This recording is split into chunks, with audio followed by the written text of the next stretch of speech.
Salut à tous. Salut. Bon, épisode 5 de notre format Restons connectés, de notre format actu j'ai du mal à parler là pour ce début d'épisode. Format actu, pardon, de Tatami Connexion, donc votre podcast préféré après les autres.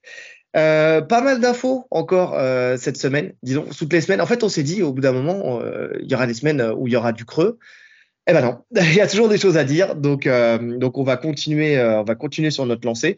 Donc pas mal d'infos, on a une petite dizaine de points à traiter aujourd'hui, donc ça sera toujours pas un podcast court, mais c'est pas grave. On va commencer avec, on peut considérer ça comme un suivi de dossier. Oui. Donc Francis Ngannou qui a rencontré John Jones, enfin plutôt l'inverse d'ailleurs parce qu'il était sur les terres de Ngannou, hein, John Jones, au PFL. Donc ils se sont retrouvés sur un face-à-face mémorable lors du dernier PFL. Ça a donné lieu à un dialogue plein de testostérone, on va dire ça comme ça, entre les deux. Mais sur le non-verbal, moi, ça m'a donné quelques indications. Tu sais, parce que forcément, ils ont fait un concours de qui est le plus fort, petit concours de quéquette habituel, ça c'est normal. Ils se cherchent depuis longtemps. T'en as surtout un qui cherche plus que l'autre. Et j'ai l'impression que c'est Ngannou. Même dans le verbal, de toute façon, ça s'entend. Quand tu regardes bien, donc dans le face-à-face, déjà la première des choses, on va partir dans l'ordre. La première des choses, c'est le gabarit. Déjà, moi, ça m'a donné une indication parce qu'on les avait jamais vus face-à-face depuis la montée en lourd. Ouais. Et en termes de gabarit, il s'avère que donc Ngannou est peut-être un petit peu plus grand, j'ai l'impression. Moi, je crois que ça se vaut. Ouais, mais par contre, c'est là que tu prends conscience que John Jones a un vrai physique de lourd parce que c'est cohérent, tu vois. Enfin, Oui, y a non, pas. ouais, de toute façon, on l'avait vu contre Gann déjà. Gann qui a un gros heavyweight, physiquement, Oui, Ouais, il était pas petit par rapport à lui. non, mais c'est un gros heavyweight, mais qui est pesé à 110 kilos, tu vois, quelque chose comme ça. On sait que Ngannou, il est plus à 118, presque 120, tu vois. Ouais. Donc, c'est quand même dans le haut du panier, dans le poids. Ngannou, il fait partie des plus lourds. Enfin, je parle pas de ceux qui cut comme un Lewis pour être dans la catégorie des lourds, puisque pour info, la catégorie des lourds, n'oubliez pas qu'elle est limitée à 120 kilos. Donc, même quand on est au-dessus de 120 kilos, il faut cutter. En fait, l'histoire de croire que chez les lourds, il n'y a pas de cutting et que n'importe qui peut combattre, non, c'est faux. Il faut faire au moins 120 kilos. Donc, mais Ngannou fait partie des lourds dans la catégorie. Et là, pour le coup, enfin, tu vois que John Jones, il est quand même bien tanké face à lui. Donc déjà, ça, c'était la première des indications. Ensuite, on a compris qu'il y avait beaucoup de respect entre les deux, quand Oui. même. L'un et l'autre respectent la puissance et on va dire le star power de chacun, pour le coup. Mais celui qui vraiment appelle au combat en premier, c'est Ngannou. En fait, il y a deux phrases que j'ai notées. Ngannou, faisons ce combat. Il le répète deux fois, vraiment pour le coup. Et John Jones qui dit, tu sais que tu ne veux pas avoir affaire à moi.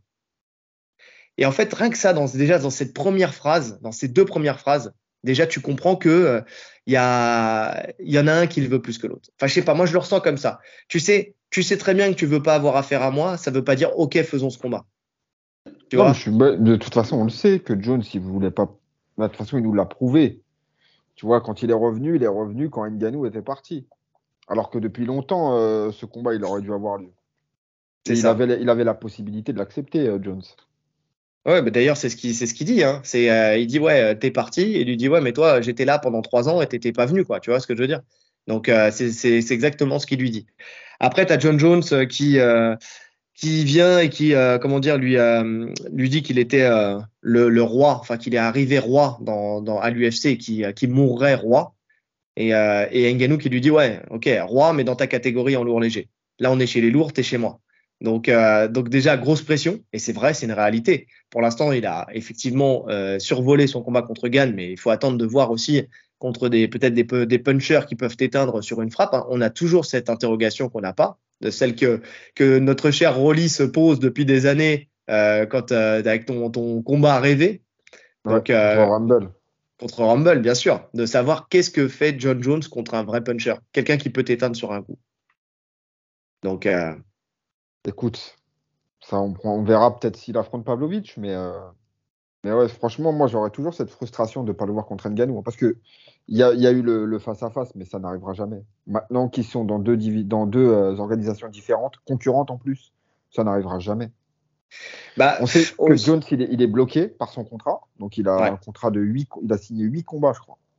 8 combats, c'est énorme. Ça veut dire que quoi qu'il se passe, il prendra sa retraite à l'UFC. Oui. Donc, il n'y a que dans le sens inverse, où c'est Ngannou qui reviendrait à l'UFC. Ça m'a l'air compliqué, même si c'est possible, hein, parce qu'il ne faut pas se fier à ce que dit Dana White, hein. Dana White, il peut dire tout et son contraire. Donc, si demain Ngannou veut revenir à l'UFC, il sera accueilli. Il n'y a pas de souci sur ça. Bien sûr. Après, la question, c'est est-ce que l'orgueil d'Ngannou fera qu'il retournera à l'UFC? Parce que vu Voilà. ce que dit Dana White et vu comment il parle de lui, vu comment il le traîne dans la boue, avec son orgueil, est-ce qu'il accepterait de revenir une main devant, une main derrière et puis d'aller à l'UFC? En sachant que derrière, avec tout ce qu'on lui promet et tout ce qu'il a acquis là au PFL, quand même, enfin, il est dans une situation qui est très, très confortable. Donc, euh, donc oui, à moins qu'ils arrivent à faire juste un super fight inter-PFL UFC, inter-orga, Non. dans les années qui suivent, avec le public qui pousse, pourquoi pas, hein? Moi, j'y crois Juste pas ce du tout. combat-là. Juste ce combat-là. Pourquoi pas? Écoute, pourquoi pas? S'il y a des gros sous à se faire, Ouais, mais alors il y a des grosses choix à se faire, ouais, sur le court terme, mais sur le long terme, c'est catastrophique pour l'orga qui perd, parce qu'au final, c'est l'orga qui perdrait. C'est même pas le combattant. oui, ouais, je Donc suis d'accord. non, j'y crois pas du tout. Ouais, j'y crois pas non plus. Après, donc, il y a eu dans le. Enfin, j'y crois pas. On sait jamais. Tout est possible. En vrai, moi aussi, sur le coup, là, j'y crois pas, mais tout est possible dans le cas où vraiment il y aura quand même, tu sais, ce truc en suspens. Ouais, mais tu sais, on se retrouve là, c'est vraiment la même situation que à l'époque Fedor et Brock Lesnar. Ouais, mais la différence, c'est que c'était Fedor qui voulait pas venir. Non, Fedor, il voulait bien venir si l'UFC acceptait ses conditions. Ah, c'était parce que je sais il voulait pas signer à l'UFC, Non, par rapport aux ça c'est sûr. conditions. Par rapport aux conditions. Fedor, il me semble, si je dis pas n'importe quoi parce que ça remonte, Ça remonte qu'il à vou- loin. il voulait avoir l'autorisation de continuer ses compétitions de sambo. C'est en D'accord. amateur. Ouais. Parce que lui, il faisait encore les championnats du monde et tout pendant toute sa carrière, il les a fait. Donc il voulait ça, et peut-être un délire avec les sponsors et autres qui n'ont pas été acceptés. Donc c'était ça qui bloquait. Mais Fedor, il n'était pas forcément contre venir à l'UFC, c'est juste qu'ils ne sont pas mis d'accord sur le contrat. Ah, moi je pensais que c'était l'organisation qui lui convenait pas et qui voulait pas du fait de sa starification dans l'organisation dans laquelle il était. Non, non, non, non, du tout, parce qu'après, il a été au Strike Force, il a été un peu partout, mais non, c'était vraiment les termes du contrat qui lui convenaient pas avec l'UFC. Non, mais après il a été au Star Force plus tard.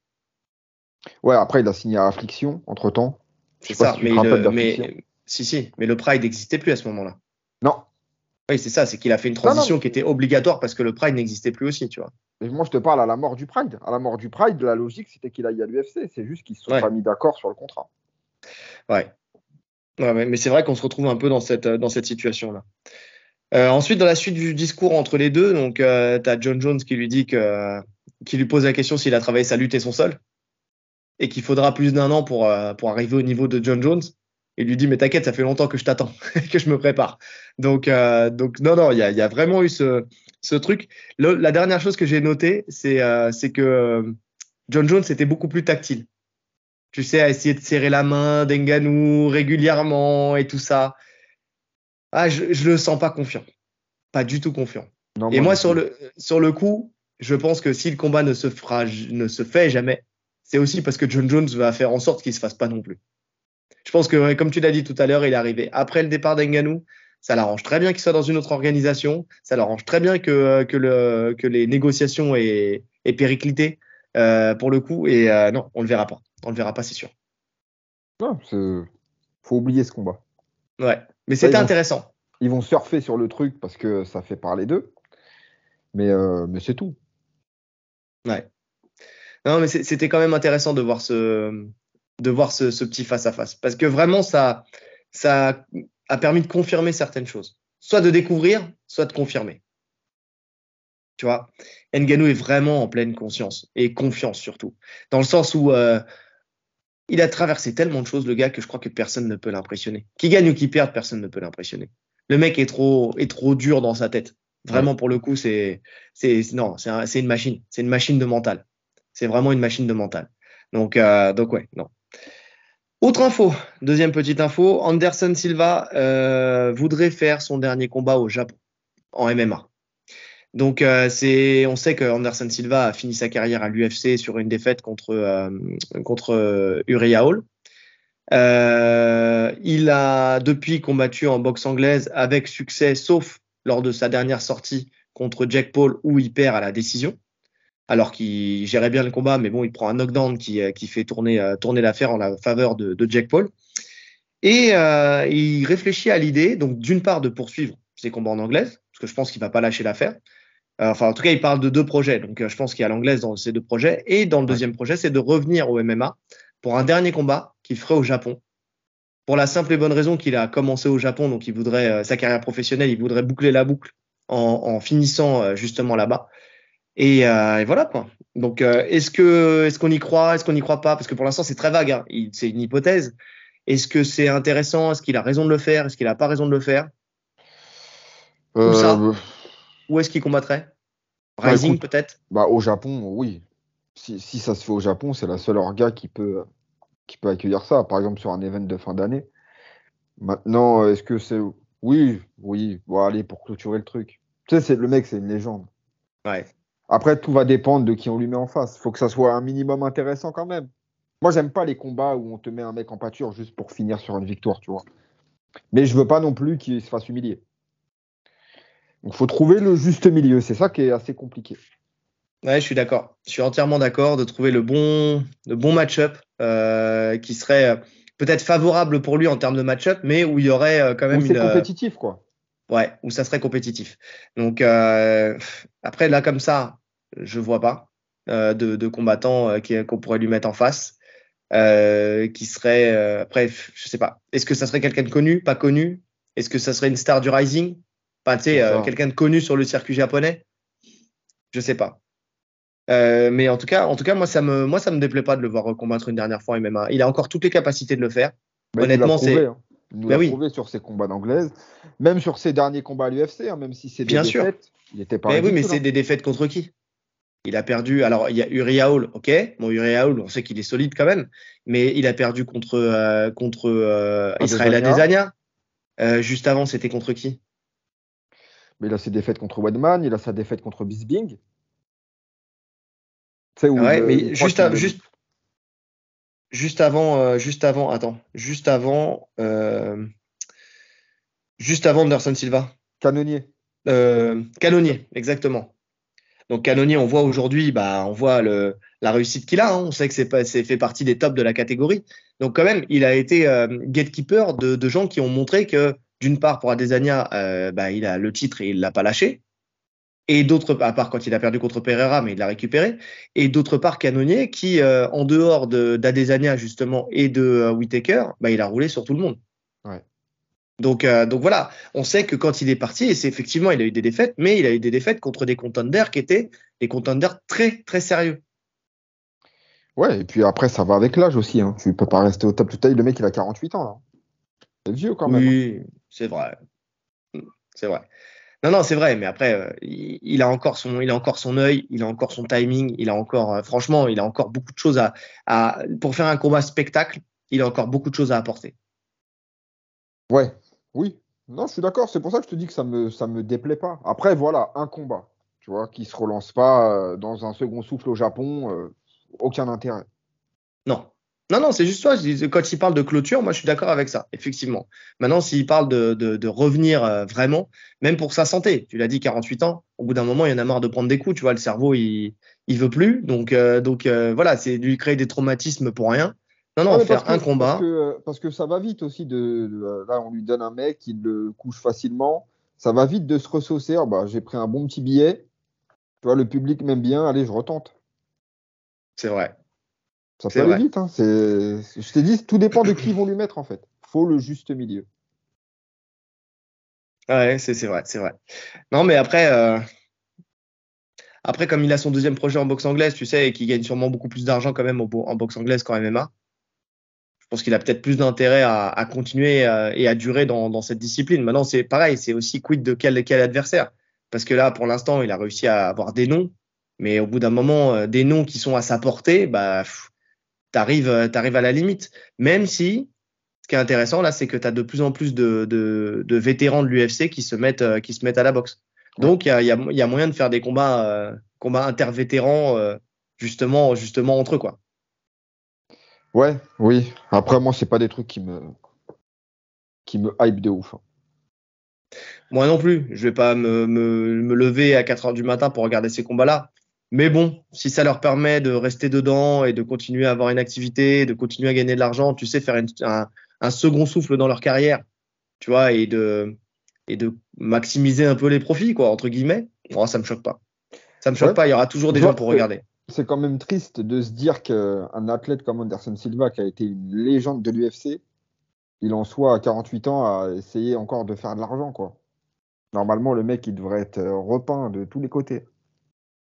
Je suis d'accord. Après, est-ce que dans son cas à lui, est-ce que c'est financier ou est-ce que c'est juste la passion, l'envie d'aller combattre?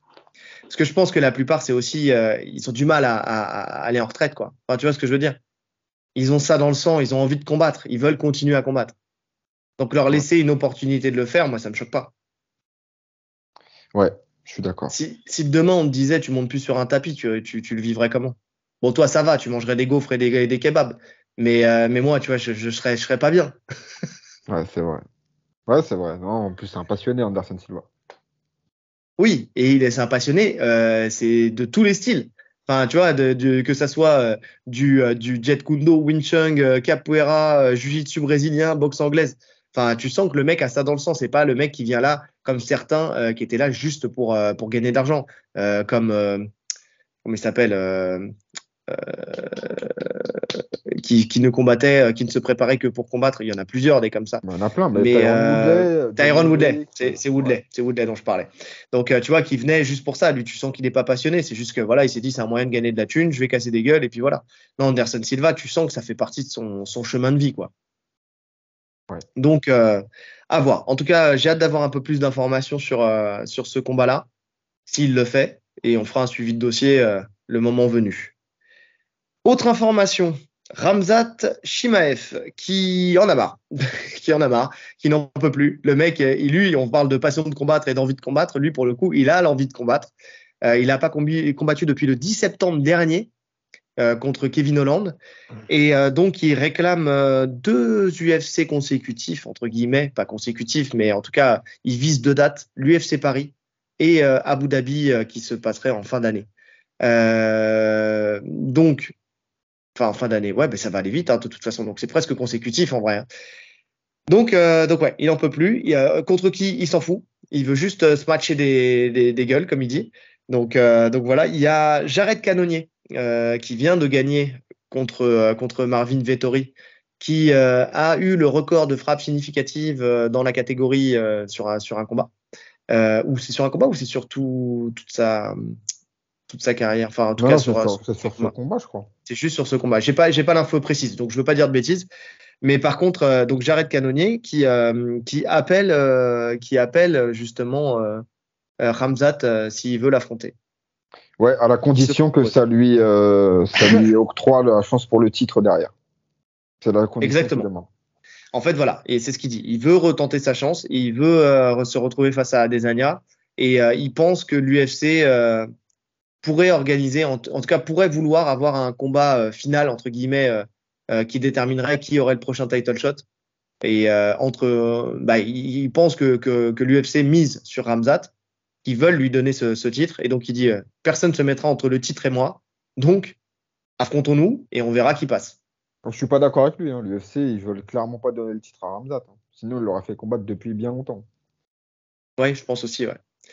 Je pense aussi. Bon, après, on va pas revenir sur les problèmes aussi de l'UFC en termes de politique avec Ramzat et tout ça. Juste pour revenir sur ces demandes, l'UFC Paris, il n'y a aucune chance.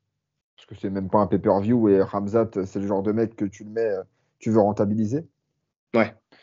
Donc, enfin, que tu veux rentabiliser, mais encore une fois, de la même manière, tu vois, ils ne font pas combattre. Donc, si tu veux le rentabiliser, tu le rentabilises depuis longtemps. Enfin, tu vois, tu le fais combattre au moins une fois dans l'année, tu vois. Ouais, après, quand tu le fais pas combattre, tu le payes pas non plus, tu vois. Donc, il te coûte pas d'argent, entre guillemets. Parce que je pense qu'il a un bon salaire, Ramzat. Donc, quand tu le payes et tout, tu veux quand même rentabiliser les frais derrière. Oui, Donc, UFC Paris, c'est mort. Bah, bon, à Abu Dhabi, j'espère, hein. Abu Dhabi, j'espère. Lui, il voudrait soit Ousmane, soit Pereira. Donc, Ousmane, on a vu sur les épisodes précédents que l'UFC ne souhaitait pas ce combat. Pereira, il doit affronter Blachowicz. Donc, bon, c'est mort aussi. Donc, Canonnier, moi, c'est un combat qui te hype, ça? Moi, ça me hype bien, hein. Moi, honnêtement, hein, peu importe. Là, j'en suis au stade où peu importe, mais je veux qu'ils prennent un combat, n'importe qui. Tant que c'est un nom. Ah non, ouais, voilà. Non, pas n'importe Non, qui, parce que non, ça, il a tant déjà que c'est pris un nom. n'importe qui. Non, moi, je le dis et je le répète, je veux voir si sa hype, elle est justifiée ou pas, si c'est vraiment le champion qui nous vend depuis le début.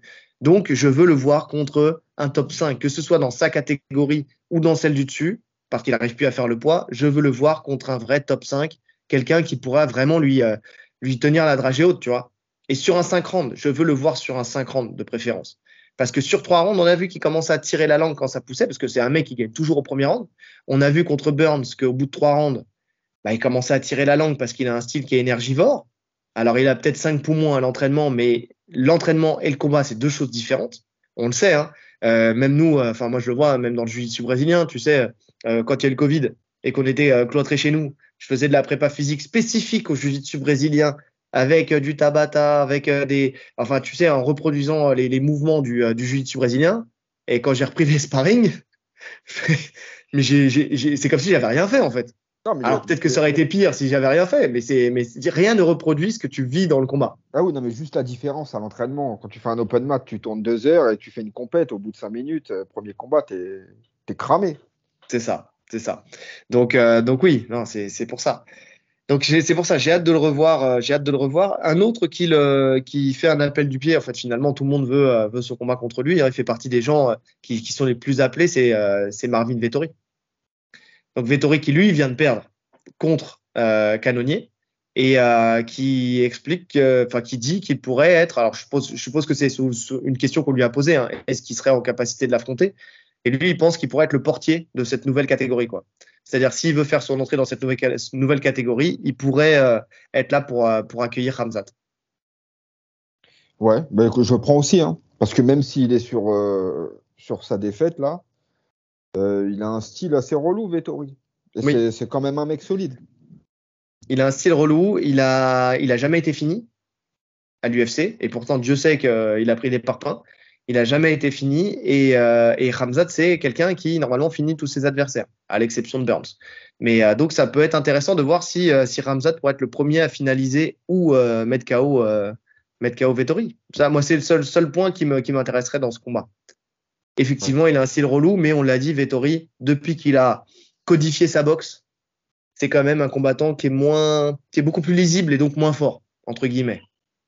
Ouais. Il était beaucoup plus, comment dire, beaucoup plus chiant à combattre quand ses coups étaient Quand il savait moins pas boxer. codifiés, quand il savait pas boxer, quand il pouvait t'envoyer une jambe et un poing du même, enfin, tu sais, sa jambe arrière et son poing arrière en même temps, quoi, limite.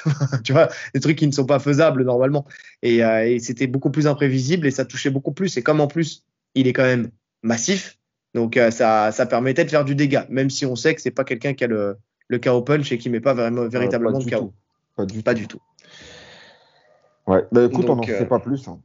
On n'en sait pas non. plus. On sait toujours pas quand on le verra. Je sais plus. Je sais plus. C'est Il y quand le a- combat Est-ce que tu as la date? C'est bientôt là le combat Costa contre Alice Karov. J'ai pas la date, mais si vas-y, regarde. Je crois que Je dis c'est pas ça tout celui de suite. de Pereira, Si, il me semble. C'est le 30 juillet. le 30 juillet. C'est le 30 juillet. L'UFC Abu Dhabi, c'est en fin d'année. Pourquoi pas le vainqueur de ce combat? Pourquoi pas Parce le vainqueur qu'ils de se ce sont déjà combat? affrontés avec Alice Karov. C'est le mec qui met KO au Brave. C'est sur les Oui. percutes, là. C'était un combat. Déjà, c'était son premier combat dur, tu vois, où il n'arrivait pas à imposer sa lutte. Et il s'est Ouais. retrouvé à boxer. Donc ça peut être intéressant. Et Costa, moi, c'est vraiment, si je devais choisir, c'est le combat que je veux voir. On l'a dit depuis le début. Je veux voir Chimaev contre Costa. Je comprends pas que l'UFC n'ait pas booké ce combat. Parce que les deux, ils avaient l'air très chauds. Des fois, je comprends pas l'UFC. Est-ce que c'est parce qu'ils estiment que Costa, justement, est un match-up qui est trop compliqué pour Chimaev et que ça pourrait tuer la pépite? Tu vois? Ouais, Ou je est-ce que sais pas. c'est est-ce que c'est l'un des deux qui aurait refusé? Parce que même si Khamzat dit je veux affronter tout le monde, tout le temps, n'importe qui, enfin, tu vois, n'importe où, n'importe quand, n'importe qui, dans les faits, on sait que par le passé, il a refusé des gens, tu vois, notamment Rockhold.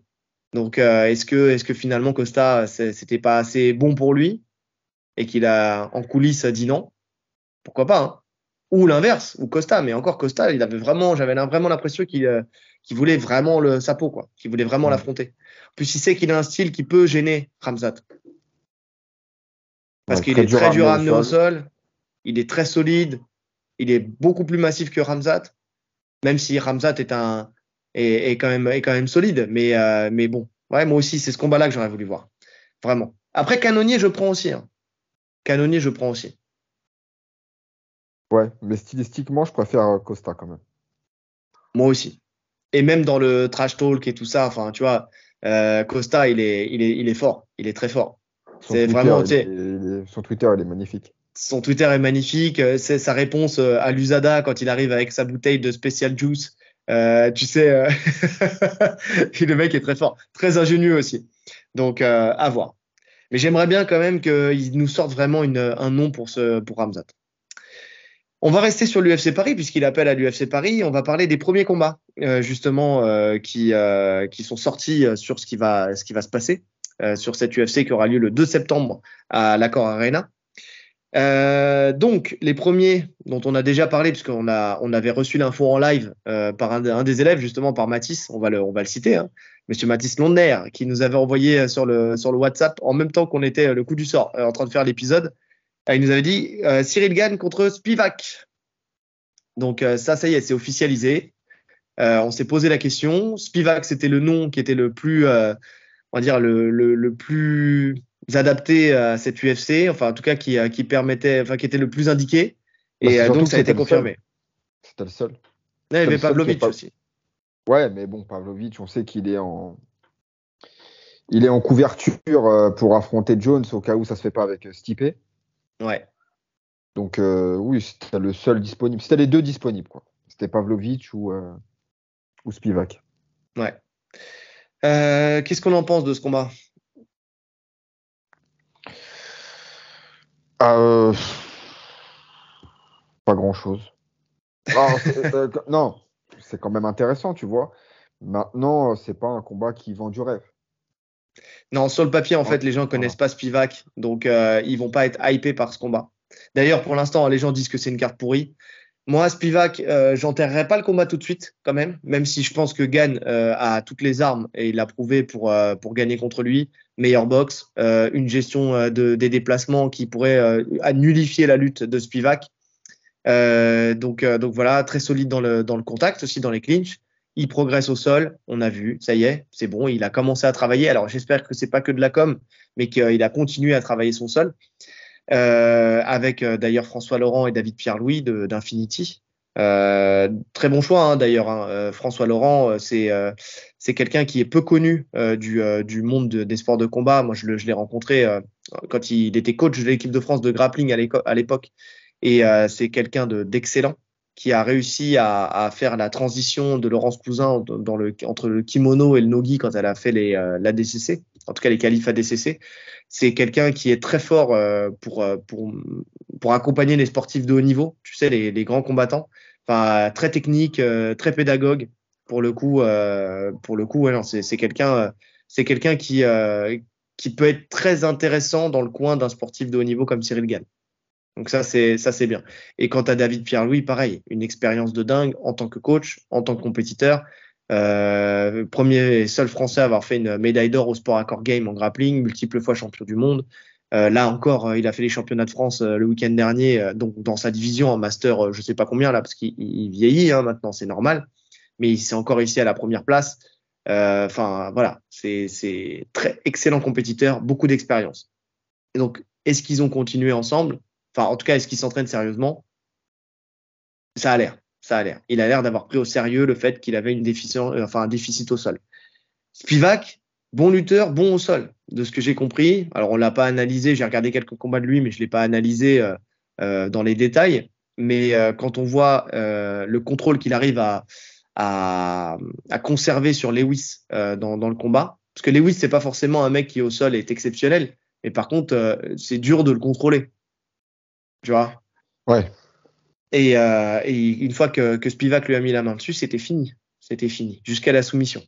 Donc c'est intéressant parce que si jamais il arrive à mettre la main sur Gane, on va avoir des réponses aussi sur le travail qu'il aura fourni depuis son dernier combat contre Jones. Ouais, non, mais je pense que le combat en soi, moi je te parle, quand je dis je suis pas hypé, c'est uniquement par le nom, tu vois. Mais le combat, il va être intéressant, je pense.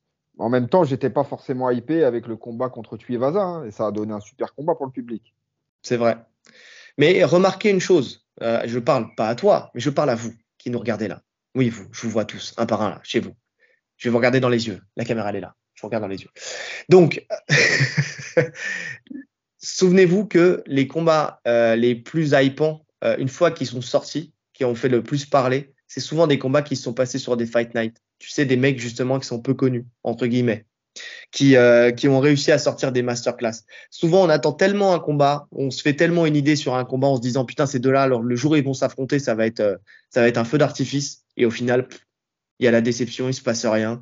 Justement, les deux sont frustrés, enfin, tu sais, se frustrent l'un l'autre, se bloquent l'un l'autre, et au final, il se passe pas grand chose.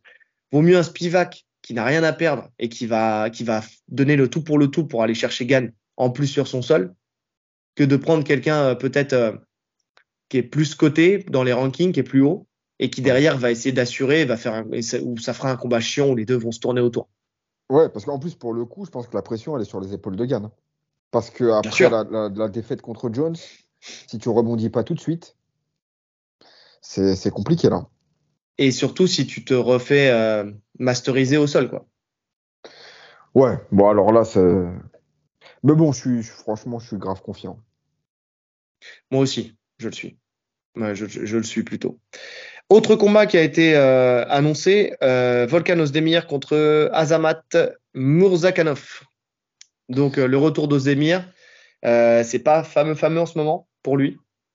Ouais, Mais bon, compliqué. ça reste un combattant qui a eu ses grandes heures de gloire, mais là, on a l'impression qu'il a du mal à remonter la pente. Donc, combattant Ozdemir, francophone. ouais, c'est un Suisse. Ouais. Ozdemir, il a fait son entrée à l'UFC en mettant KO tout le monde de manière expéditive. D'ailleurs, ça lui a valu son surnom, No Time. Le mec Ouais. n'a pas le temps. Et puis après, ça a bloqué sur le title shot. Hein. Je crois qu'il prend Cormier. Oui. Et après, bon, c'est la descente, quoi. Bah, il a pris Cormier, il a pris qui a tenté sa ceinture contre Blachowicz où ça s'est fini sur un match nul. Oui, Ankalaev. Ankalaev, enfin voilà. Après lui aussi c'est pareil, hein, ça a bloqué, mais ça a bloqué sur des noms. Hein. Donc, oui, bien sûr. Non, mais en plus, il est toujours compétitif. C'est juste qu'il n'y a plus ce truc, en fait. Ouais. Tu sais, ça me fait penser à Dominique Cruz, par exemple. Pas de cas, qu'est-ce que je raconte? Putain, mais je suis fatigué. Il s'est passé trop de choses dans ma journée aujourd'hui. Qui avait combattu contre John Jones, qui a failli battre John Jones. Anthony. Non. Ah, Dominique Reyes. Dominique Reyes. Tu vois, j'avais le Dominique. Je savais que c'était un nom hispanique. Dominique Reyes. Oui. Dominique Reyes, pareil, aussi très, très gros démarrage. Et puis après, plus rien derrière. Non, c'est des mecs qui ont du mal à se remettre de leur première défaite, en fait, j'ai l'impression. Et derrière, ils ont du mal à remettre le pied à l'étrier. Donc, à voir sur ce combat-là. On va garder, ah oui, je l'avais mis en troisième, mais je vais le garder pour la fin. Donc, Zara Fern contre Hayley Cowan. Donc, Zara Fern, c'est la première Française qui avait signé à l'UFC. Première féminine à l'UFC, c'est Zara Fern, qui malheureusement pour elle est sur une série de 4 défaites, si je ne me trompe pas. Elle a fait que des défaites. Elle n'a jamais gagné à l'UFC pour l'instant. Enfin, il y a eu des défaites. C'est pas 3 Alors, c'est 3 défaites et un combat qui a été annulé, je crois. Il y a eu des annulations. Il y a 3 défaites. Ouais, 3 défaites. Et donc oui. Et Hayley Cowan, c'est pareil. Elle fait son deuxième combat à l'UFC et elle a perdu le premier. Donc, c'est deux personnes qui, limite, jouent la continuité à l'UFC en gagnant leur premier combat en soi. En Oui. fait, une chose est sûre, c'est que ça soit l'une ou que ça soit l'autre, il y en a une qui va déverrouiller le compteur à l'UFC. Ouais, et honnêtement, hein, on a déjà vu des combattants se faire cutter même en étant sur une victoire. Donc, honnêtement, je suis même pas sûr qu'il prolonge Zara si elle gagne. Bah, c'est ce qui m'inquiète aussi un petit peu. À moins C'est qu'elle quelqu'un. fasse un chaos de ouf, tu vois, un truc qui se fasse remarquer. Mais sinon, même avec une victoire, c'est compliqué, hein. Là, ils ont besoin d'elle en soi sur la carte UFC France. Mais Et parce que la KT, justement, ils cherchent un renouveau sur cette KT des Bantam, pardon. Donc oui, effectivement, ils ont besoin de ce renouveau. Ils ont besoin d'elle pour Paris. Mais j'ai peur aussi que suite à Paris, ça soit compliqué de la garder. Ou alors, je sais pas, en stand-by. Parce que chez les féminines, il y a tellement peu pour l'instant que c'est peut-être ça aussi qui permettrait de la conserver. Zara, c'est quelqu'un de super cool, hein, super sympa. Moi, je l'avais rencontrée à l'époque à la Z-Team. Elle s'entraînait un petit peu dans ses débuts avant même qu'elle commence à percer dans le MMA. Elle voulait travailler son sol. Elle était venue à la Z-Team. Donc, c'est une fille qui est super sympathique, vraiment, qui est passionnée aussi par le sport. Et moi, je lui souhaite de déverrouiller son compteur, là, pour le coup. Enfin, encore une fois, de toute façon, si on pouvait reproduire ce qui s'est passé l'année dernière et faire un 100% de victoire, ça serait super. Donc vraiment, vraiment, on va être derrière elle pour ce combat. ouais. Et dernier combat, j'ai gardé, on dit the last but not least, donc le meilleur pour la fin. Nora Cornol, enfin le meilleur pour nous, pas pour tout le monde, mais pour nous. Nora Cornol, notre française, qui va affronter Jocelyn Edwards, une panaméenne. Donc pour son premier combat à l'UFC. Donc Nora Cornol, c'est une carrière en boxe thaï jusqu'à ce qu'elle commence le MMA. Elle a en boxe thaï notamment gagné fait vice-championne des Jeux mondiaux olympiques entre guillemets de boxe thaï. Et là, elle est partie ce week-end. Elle va combattre aux Jeux européens parce que vu elle a fait vice-championne, donc là, elle est invitée aux Jeux européens de boxe thaï. Donc elle va combattre ce week-end. Donc on lui souhaite énormément de force. Elle est sur un palmarès de 6-1 en carrière. Et sur ses 6 victoires, c'est 6 finishes au premier round. 5 Ouais. KO et une soumission. Ouais, et elle Donc, combattait à l'Hexagone et à ou à l'UAE Warrior. l'UAE Warrior. Ouais. Ouais. Donc grosse combattante, grosse puissance, super boxe, mais pas que. C'est-à-dire qu'elle a fait une vraie transition avec le MMA, c'est-à-dire que elle est aussi, elle est de plus en plus efficace, mais elle est aussi efficace en lutte et au sol. De gros contrôles, un magnifique grand end pound avec des coudes tranchants. Et on peut dire qu'on le vit parce qu'elle s'entraîne chez nous. Donc voilà, elle m'a choisi comme coach de sol pour la suite de sa carrière, en tout cas pour l'instant. Et donc, elle s'entraîne avec nous toutes les semaines et on va s'occuper de sa prépa. Donc, avec Seb aussi, qui est plus un gabarit plus gérable pour elle que moi, on va dire. Donc voilà, Seb, tu m'aides énormément avec elle. Et pour le coup, donc on a tout l'été pour la préparer et puis essayer d'aller chercher cette première victoire à l'UFC. Donc voilà, on a entièrement confiance. C'est une guerrière, elle a un mental de feu. Et franchement, pour avoir mis les gants avec elle, aussi pas que au sol, mais avoir profité de certaines transitions pour me relever et d'aller boxer avec elle et de partir sur un combat plus type MMA et pas que du sol avec frappe. Elle a un timing de fou. Dès que tu rentres sur elle, elle va trouver la brèche, elle va rentrer son direct à ta mâchoire. La connexion, elle va se faire tout de suite. Et quand elle est au clinch, bah, c'est la boxe taille. C'est les coups de coude, c'est les coups de genoux. Franchement, elle est bien rodée, elle a été bien formée par Redouane, son coach à Nanterre. Donc son coach de boxe thaï, qui l'a suit depuis très longtemps. Donc je lui fais une dédicace aussi. On va faire une dédicace à toute l'équipe puisque maintenant c'est notre équipe aussi. Donc Steve, son préparateur physique, Redouane, Ahmed, son coach de lutte qui est à l'US Metro et JB Shelby, son manager, qui a bien manœuvré la barque aussi pour la faire signer à l'UFC. Enfin, c'était dans les tuyaux, mais bon, voilà, c'est jamais facile. Hein, on va pas se mentir. Mais voilà, elle a gagné avec la bannière son ticket d'entrée à l'UFC. Si vous la connaissez pas encore, avant de juger quoi que ce soit, allez regarder ses combats. Vous allez voir que ça va très vite. Et voilà, vous allez voir, c'est une sacrée personnalité aussi. Donc hâte de l'avoir débuté à l'UFC Paris. Ouais. Je Ouais, c'est pouvais pas vrai faire qu'en une plus, meilleure com. non. C'est vrai que pour nous, ça donne un intérêt autre à l'UFC, tu vois. À Ouais. l'UFC Paris, ça donne un grand intérêt. Limite, la carte, je m'en fous un peu, tu vois. Là, je veux voir ce combat. Bah, c'est ça, c'est que là, on est focus sur elle, quoi. Mm. C'est-à-dire que, ben, limite, de toute façon, on verra pas le reste de la carte.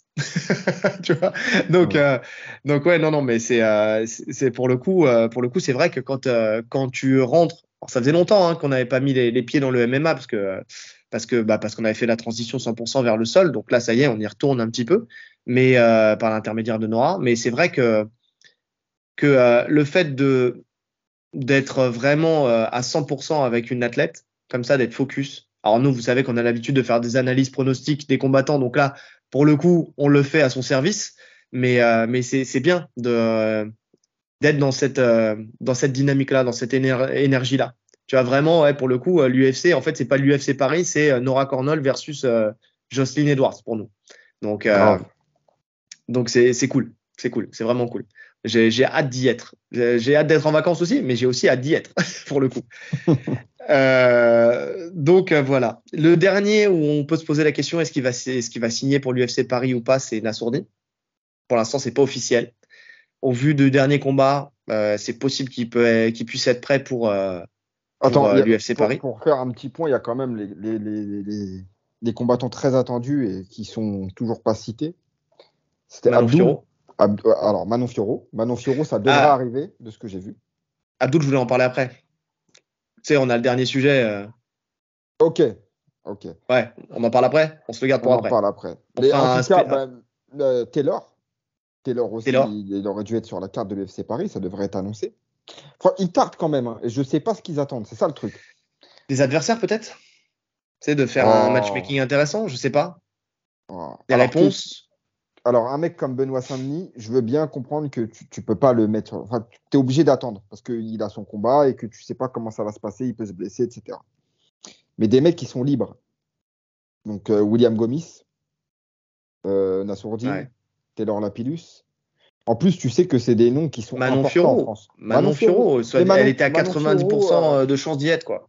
normalement, elle y est, Manon Fiorot. Je sais plus où j'ai lu ça. Je me demande si c'est pas les maîtres fumiers, mais je sais plus où j'ai lu ça, où ça disait que ça allait arriver. D'accord. L'annonce allait pas tarder à arriver. Abdul aussi, apparemment, c'est quasiment fait.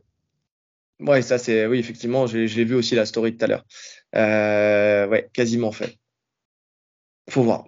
Après, bon, alors on va en parler maintenant, vu que tu en parles maintenant, c'est pas grave, on va avancer un petit peu dans le programme.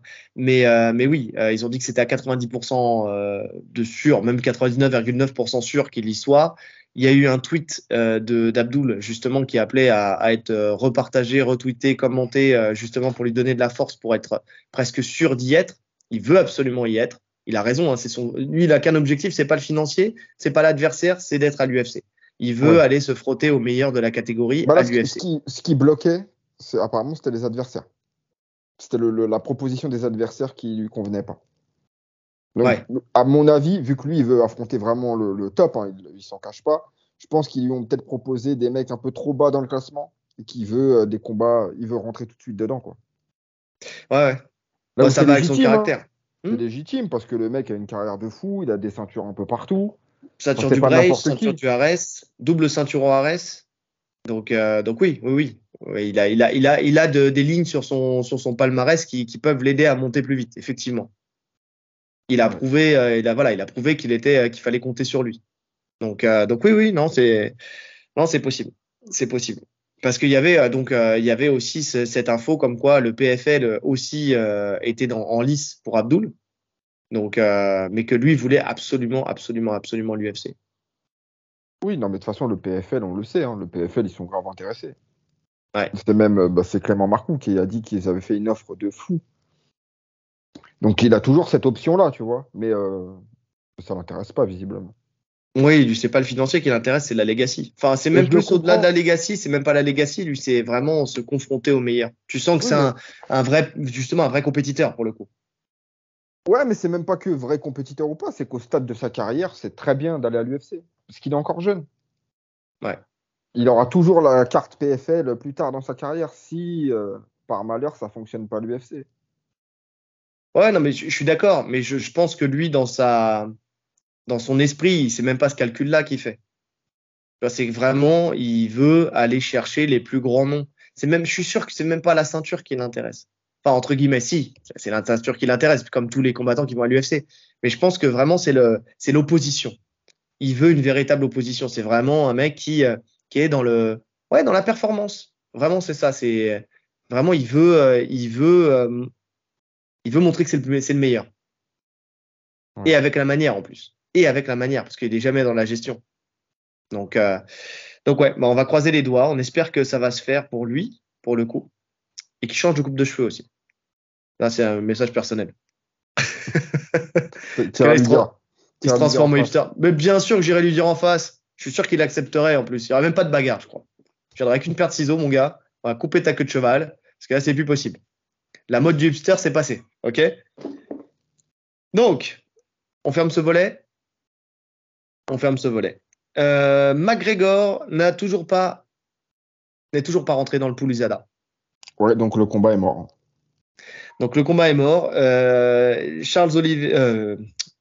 Michael Chandler, a profité d'une visite de l'USADA chez lui qui lui a annoncé que McGregor n'était pas rentré dans le pool pour faire une vidéo sur Twitter où il lui dit où es-tu mec? Mais pour de vrai. J'ai l'impression qu'il n'est pas du tout hypé par ce combat et qu'il en a rien à secouer et qu'il se dit je veux affronter d'autres personnes. Je pense que c'est même pas une question de je suis dopé, pas dopé, je veux combattre, pas combattre. Je pense qu'il veut pas de Chandler, c'est tout. C'est pas un adversaire qui le transcende. Non, je pense qu'il se fout de la gueule du monde, je pense. Tu penses? Tu penses que toi, ça y est, il est plus dans la com que dans le fait de vouloir véritablement revenir? Ouais, c'est abusé, là. Franchement, ce qu'il a fait, c'est. Parce que là, il plombe le teuf, qui n'a plus aucun intérêt, parce que l'intérêt, c'est de. Bon, déjà, c'était pas ouf, tu vois, mais l'intérêt, c'est l'affrontement final. Il plombe, entre guillemets, la carrière de Chandler, parce qu'il est en stand-by depuis combien de temps, Chandler? Chandler, c'est depuis son combat contre Gaethje, ouais. Il est en stand-by. Non, contre Poirier. Poirier. Il a fait le tournage du teuf, il attend le combat en fin d'année, qui ne se fera pas. Donc déjà, rien que pour ça, j'espère que l'UFC, ils vont lui donner un bon billet. Parce que quand t'attends, là, t'attends le combat de ta vie. Hein. Quand dans ta tête, on te dit tu vas affronter McGregor, tu te dis ça y est, tu vois. J'ai gagné mon droit de prendre ma retraite tranquille. Bah non. Donc j'espère qu'il y aura un dédommagement de l'UFC parce qu'il s'est mis en stand-by pour rien du tout. Ouais. Franchement, je veux même plus le voir en fait. Ouais. Moi, je veux même plus le voir. C'est vrai que c'est dégueulasse. C'est vrai que c'est dégueulasse parce qu'ils rompt une tradition en soi. Tu sais, la tradition du teuf. Donc, ouais. Après, la question, c'est est-ce qu'il va revenir ou est-ce qu'il va pas revenir? Le truc, c'est qu'aussi, tout le monde lui fait un appel du pied. On en a parlé sur l'épisode précédent, mais là, tu as même le coach de Charles Oliveira, Diego Lima, qui n'a pas fermé la porte à un combat justement contre McGregor. En fait, il explique que Poirier l'a fait. Il a pas été à la ceinture tout de suite. Il a eu la chance au titre après, mais qu'il a fait son combat chocolat, on va dire, contre McGregor avant. Que là, la date, en fait, il voudrait, et surtout Charles Oliveira voudrait, et il pense qu'il le mérite, d'avoir une chance au titre au Brésil. Le problème, c'est que Sao Paulo, c'est une fight night. Donc, il n'y a pas de pay-per-view. Donc, ça ne se fera pas là. Donc, il dit, en attendant d'avoir une chance contre Makhachev, d'avoir une chance contre lui, justement, sur une date qui sera organisée au Brésil sur une soirée pay-per-view, on peut se faire un petit McGregor en attendant. C'est pas déconnant. Non, n'importe où. Non, n'importe où. En fait, il voudrait la chance au titre au Brésil. C'est pas déconnant qu'il veuille faire ça. Ouais, alors ça, oui. Mais le combat contre Conor, il se fera jamais. C'est beaucoup trop risqué, Oliveira pour Conor. Jamais. Je suis d'accord. Et puis en plus, là, en termes de poids, c'est comme il disait à Chandler, hein, le combat, il serait pas fait en lightweight. Hein. Il peut plus descendre McGregor, je crois.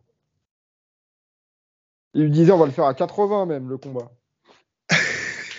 T'as vu cet extrait vidéo où il lui dira, ferme ta bouche, tu feras ce qu'on te dit de faire. C'est exactement.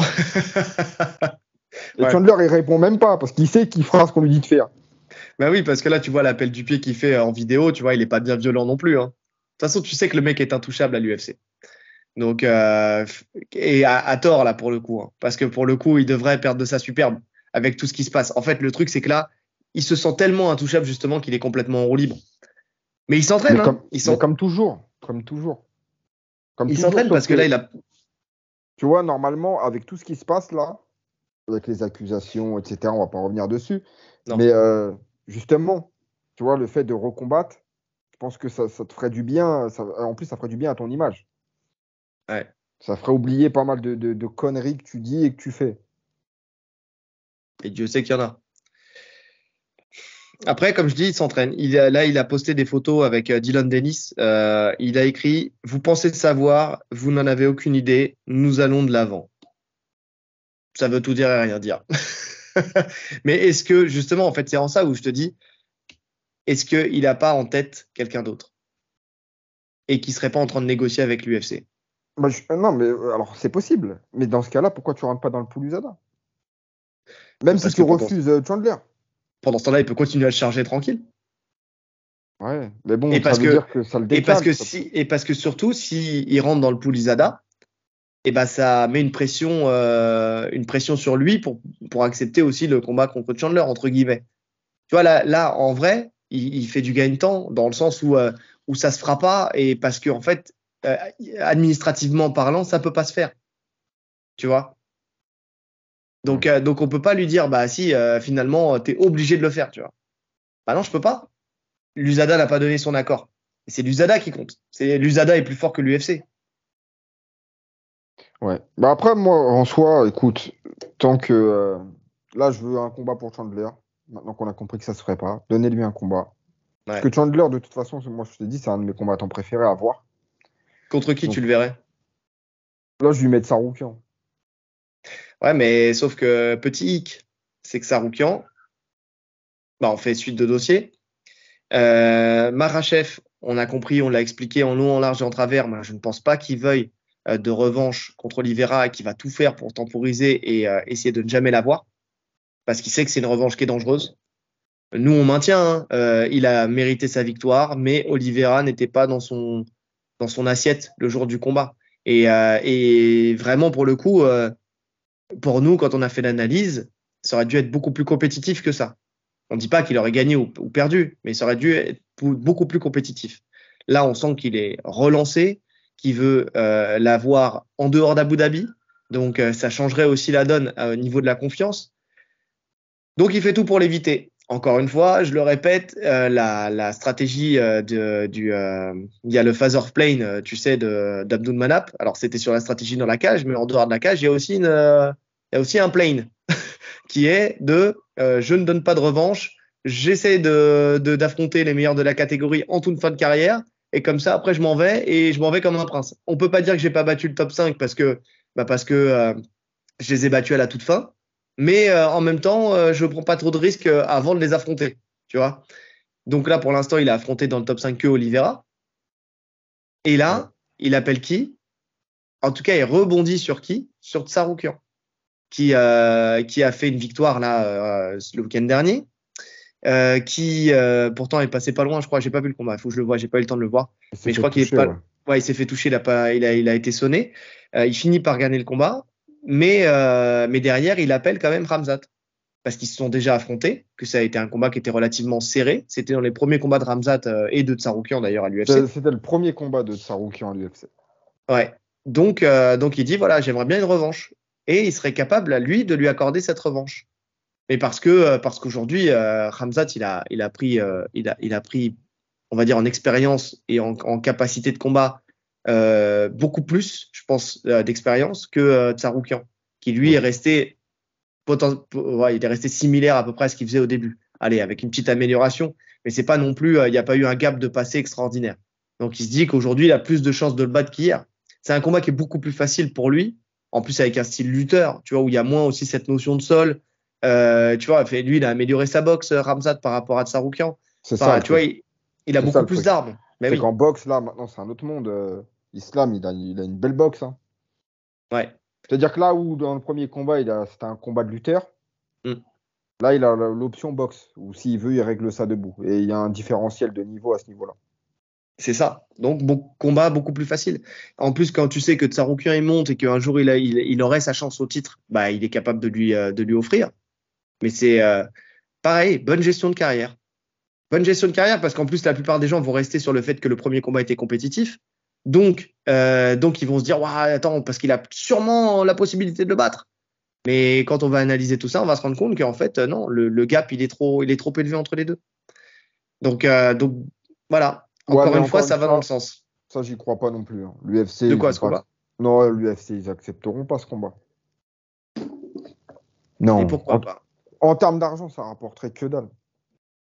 Que dalle. Si, s'ils le font à Abu Dhabi, il faut comprendre une chose. S'ils le font à Abu Dhabi, ça leur apportera de l'argent. Parce que Abu Dhabi paye quoi qu'il arrive. Tu vois, quand ils combattent, quand ils font des combats à Abu Dhabi, ils sont payés. Ouais. Voilà. Donc, tous les combats qu'ils font là-bas, ils peuvent se permettre ce qu'ils veulent. Ils savent qu'ils rentrent dans leurs frais. Sauf que, tu sais, ils ont tellement ce truc, on en parlait la dernière fois, pour les combattants daguestanais, de les maintenir au plus haut niveau, parce que justement, ça leur ouvre les portes du Moyen-Orient, tu vois, des pays arabes. Donc, pour le coup, c'est intéressant. Parce qu'une victoire extraordinaire d'un Makhachev contre Tsarukyan, qui est quand même un petit nom. Tu vois, c'est quand même un nom. Oh. C'est comme. C'est un nom des connaisseurs. C'est un nom des connaisseurs, mais bon, c'est quand même un grand public qui compose 80% des gens qui regardent l'UFC, Tsarukyan. Tu parles au grand public des gens qui regardent l'UFC, ils connaissent 1% des noms.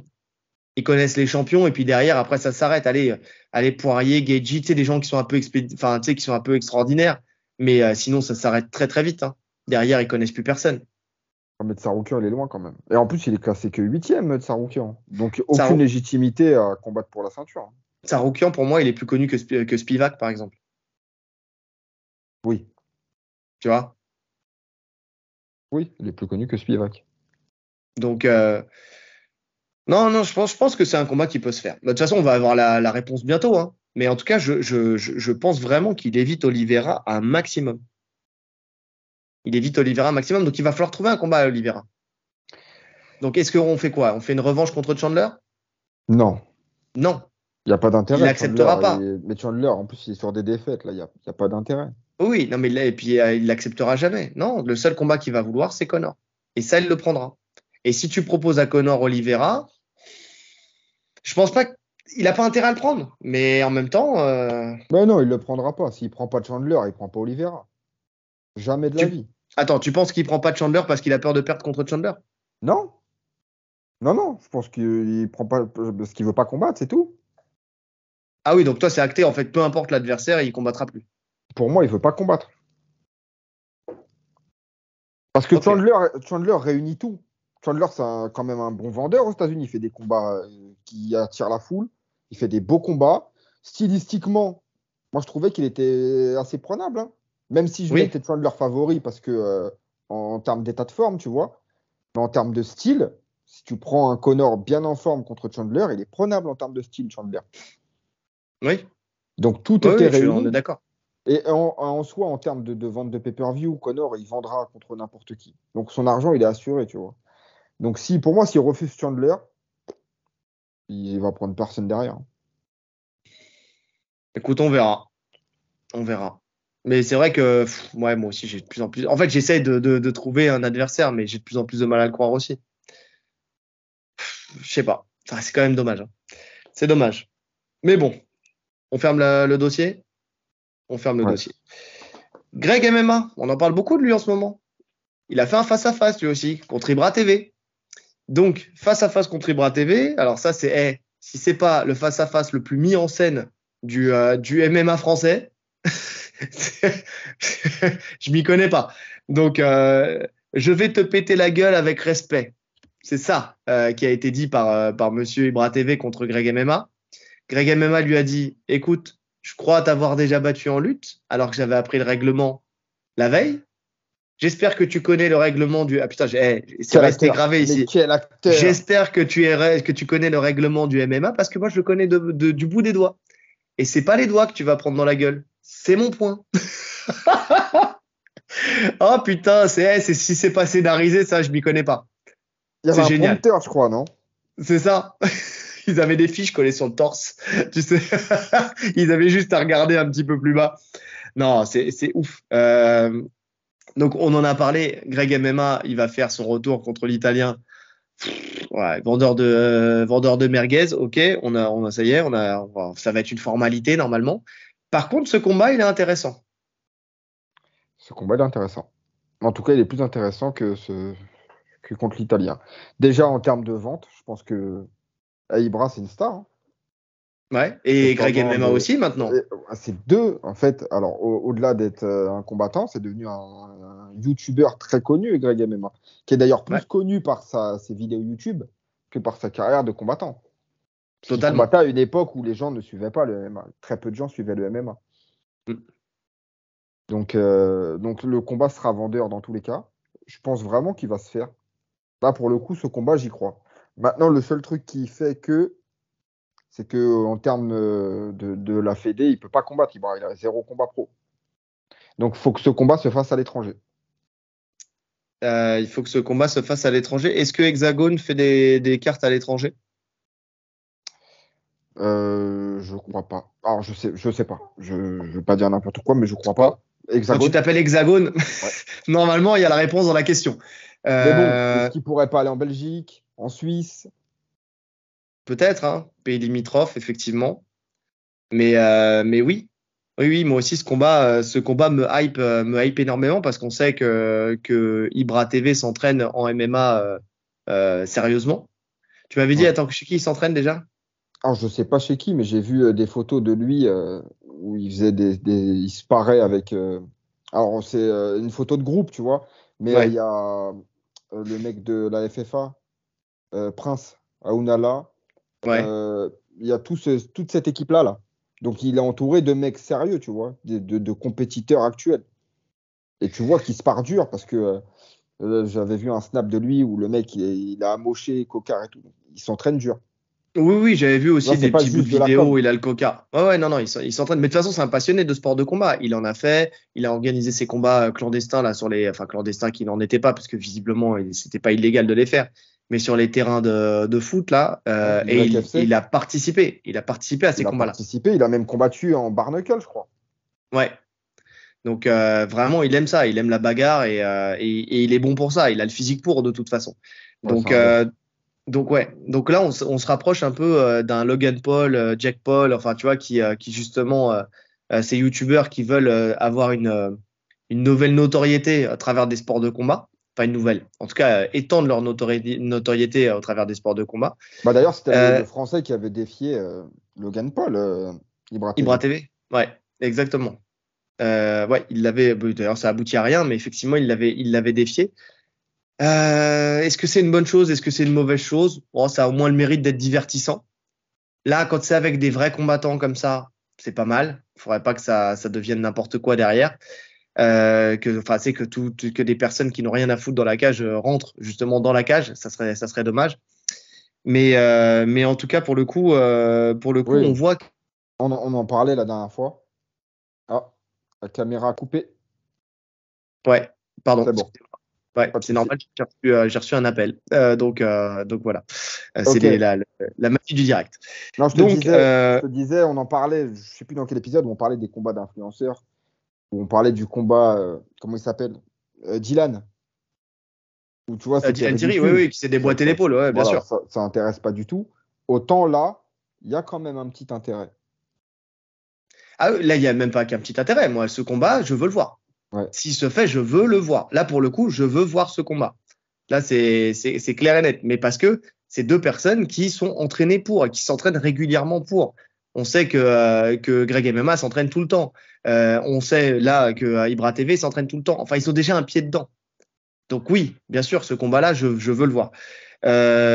Maintenant, j'ai l'impression que Greg MMA là, veut pérenniser la chose, c'est-à-dire des combats inter-youtubeurs. Ouais. Parce que je pense bien que c'est lui hein, qui est à l'origine de tout ça. Et ouais, tu vois, par exemple, un Thibaut InShape, tu sais, parce que voilà, je pense à cet exemple-là parce que voilà, il a sorti sa vidéo sur la boxe anglaise et tout, mais j'ai pas envie de le voir en MMA. Non, moi non plus, pas du tout. Après, même si lui, je pense que s'il a sorti cette vidéo-là et qui s'est mis à faire de la boxe et qu'il communique dessus, je pense que c'est pas juste pour communiquer dessus. Je pense que lui aussi, je pense qu'ils ont tous compris qu'il y avait un truc à faire et qu'il aurait peut-être pour projet aussi d'affronter d'autres youtubeurs, mais en anglaise. Mais par contre, en anglaise, quoi, pas en MMA. Ah, Et j'y crois pas affronter non un plus. mec comme Greg MMA, ah, je sais pas, hein. Je sais pas. Pour le coup, je suis pas aussi catégorique que toi. Tu sais, il est toujours à la recherche de nouveaux concepts. La muscu, c'est fini depuis longtemps. Après, il a fait des vidéos promotionnelles, tu sais, de trucs SNU, tous ces trucs-là. Enfin, tu sais, il a aussi fait des vidéos où il invitait des champions de France, tu sais, de différentes disciplines pour pratiquer avec eux. C'est là où il a commencé à mettre un pied dans les sports de combat. Ouais. Il est toujours à la recherche de nouveaux concepts. Pourquoi pas, hein? Pourquoi pas? Il sait que ça fonctionne. En plus, je pense que sa vidéo en boxe anglaise, elle a beaucoup fait parler. Donc après, derrière, tu peux pousser le. Tu sais, c'est peut-être une vidéo test, et si elle marche, bah, tu vas plus loin. Ouais, j'ai du mal à y croire quand même, hein. Qu'est-ce qui te freinerait là-dessus, là, sur cette idée? Je sais pas, alors c'est subjectif, hein, mais j'ai du mal à voir son image collée à un combat de boxe, tu vois. Justement. Justement, tu sais, le mec bien sous tout rapport, t'es bien rasé, les muscles saillants, tu sais, bien dessinés, et qui se mettrait à aller justement ternir son image, tu sais, abîmer son visage, son joli minois dans de la boxe. Eh, pourquoi pas, hein. Et en plus, il performe parce que visiblement, il est bon. Ouais, il est bon, mais après, il est bon, on l'a vu en sparring, tu vois. Être bon en sparring et être bon en combat, ça veut dire se faire ouvrir la tête. Enfin, il y a tout ça qui rentre en compte, tu vois. On est d'accord. Se faire déformer le visage, se faire casser le nez, se faire. Est-ce que tu es prêt à tout ça? D'habitude, c'est moi qui sors cet argument. Oui, ben là, c'est moi. Et Justement, sur Greg surtout MMA. ouais, mais Greg MMA, c'est un combattant. Donc, il sait dans quoi il s'engage, tu vois, il l'a déjà fait. Ouais. Quand tu l'as jamais fait, quand tu n'as jamais fait de prépa dur, à prendre vraiment des coups durs, c'est autre chose. Surtout que quand on n'a pas besoin en soi. Parce que quand financièrement, tu as déjà réussi de ton côté, tes projets, ils fonctionnent, sa marque, elle fonctionne. Ouais, mais il y a un moment où ça s'essouffle quand même, tu vois. Parce que je pense que le côté CrossFit, au bout d'un moment, t'as vite fait le tour. Tu sais, t'es obligé de passer à autre chose. Ça va vite, YouTube. Ouais. Non, je pense que c'est quelque chose. Arrête de toucher à ta caméra. Non, non, parce que j'ai un problème de chargeur et ça ne charge pas. Et j'ai presque plus de batterie. Ah, c'est bien de donner les coulisses. Eh ben, C'est bon, là, avançons alors. ça a l'air bon, là. Eh ben, avançons quand même. Parce qu'on a fait le tour, je pense, de toute façon. On verra ce que ça donnera par la suite. Mais en tout cas, ce combat-là, enfin, même si c'est mis en scène là, j'ai envie de le voir. Même si ils font ça amicalement, parce qu'en vrai, ils n'ont aucune animosité l'un l'autre, hein. N'allez pas croire qu'il y a une vraie guerre entre les deux, hein. Bah, Ils sont potes. j'ai même l'impression que Greg, il est surpris quand Ibra le pousse. Parce qu'à un moment, il y a le face-à-face, Ibra le Ouais. pousse. Et j'ai l'impression qu'il regarde en mode oh frérot, tu fais quoi? C'était pas prévu. C'est pas prévu ça. Il n'y a pas écrit ça sur le script. C'est ça. J'improvise, frérot. Non, non, c'est vrai, hein. C'est vrai. Mais oui, non, il n'y a pas d'animosité entre les deux. Ils rigolent. Non, c'est marrant. Moi, ça Il m'a fait rire, en rigole, tout cas. mais c'est deux compétiteurs, parce qu'on peut le voir dans le combat de lutte qu'ils ont fait, et ils donnent leur vie, hein. Oui, non, non, Parce mais que, après, ça veut pas dire qu'ils vont pas se foutre sur la gueule, hein. ah non, mais ils vont se tabasser. Ça, pour ça, c'est sûr et certain. Parce que déjà, Greg, il joue sa réputation. Mm. Et il joue sa réputation sur un combat comme ça, hein. Parce que Ah, s'il perd ah contre oui. Ibra, Karaté Bushido, ça fait flop, hein. Non, non, je pense pas. Je pense Ah, pas que ça c'est fasse risqué flop quand même, hein. parce qu'il il met sa réputation en jeu tout le temps, entre guillemets. Tu sais, il combat Ouais, mais contre. contre des combattants pro. Ah, mais regarde, quand il a affronté la première fois en lutte, tu vois, il aurait très bien on aurait pu se faire cette même réflexion, tu vois. Ouais, mais c'était pas sur la chaîne. Ouais. Bah oui. Non, non, Ouais, je mais pense c'est. que Ouais, ouais. il joue sa réputation, mais en même temps, il a 47 piges. Ibra TV, il est beaucoup plus jeune. Ouais, c'est vrai. Mais bon. En fait, tu sens. Voilà, faut pas perdre. Faut pas perdre. Faut pas perdre. Lui, pour lui, en tout cas, la pression, elle est sur ses épaules à lui, ça c'est sûr. Ouais. Bon, suite de dossier.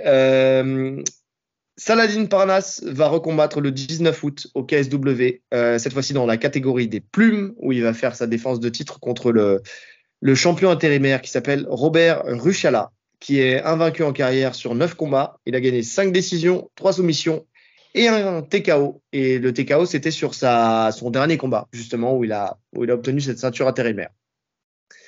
C'est bien de le revoir aussi rapidement. Il l'avait dit, le KSW, parce que vu qu'il n'avait pas eu de combat contre Marianne.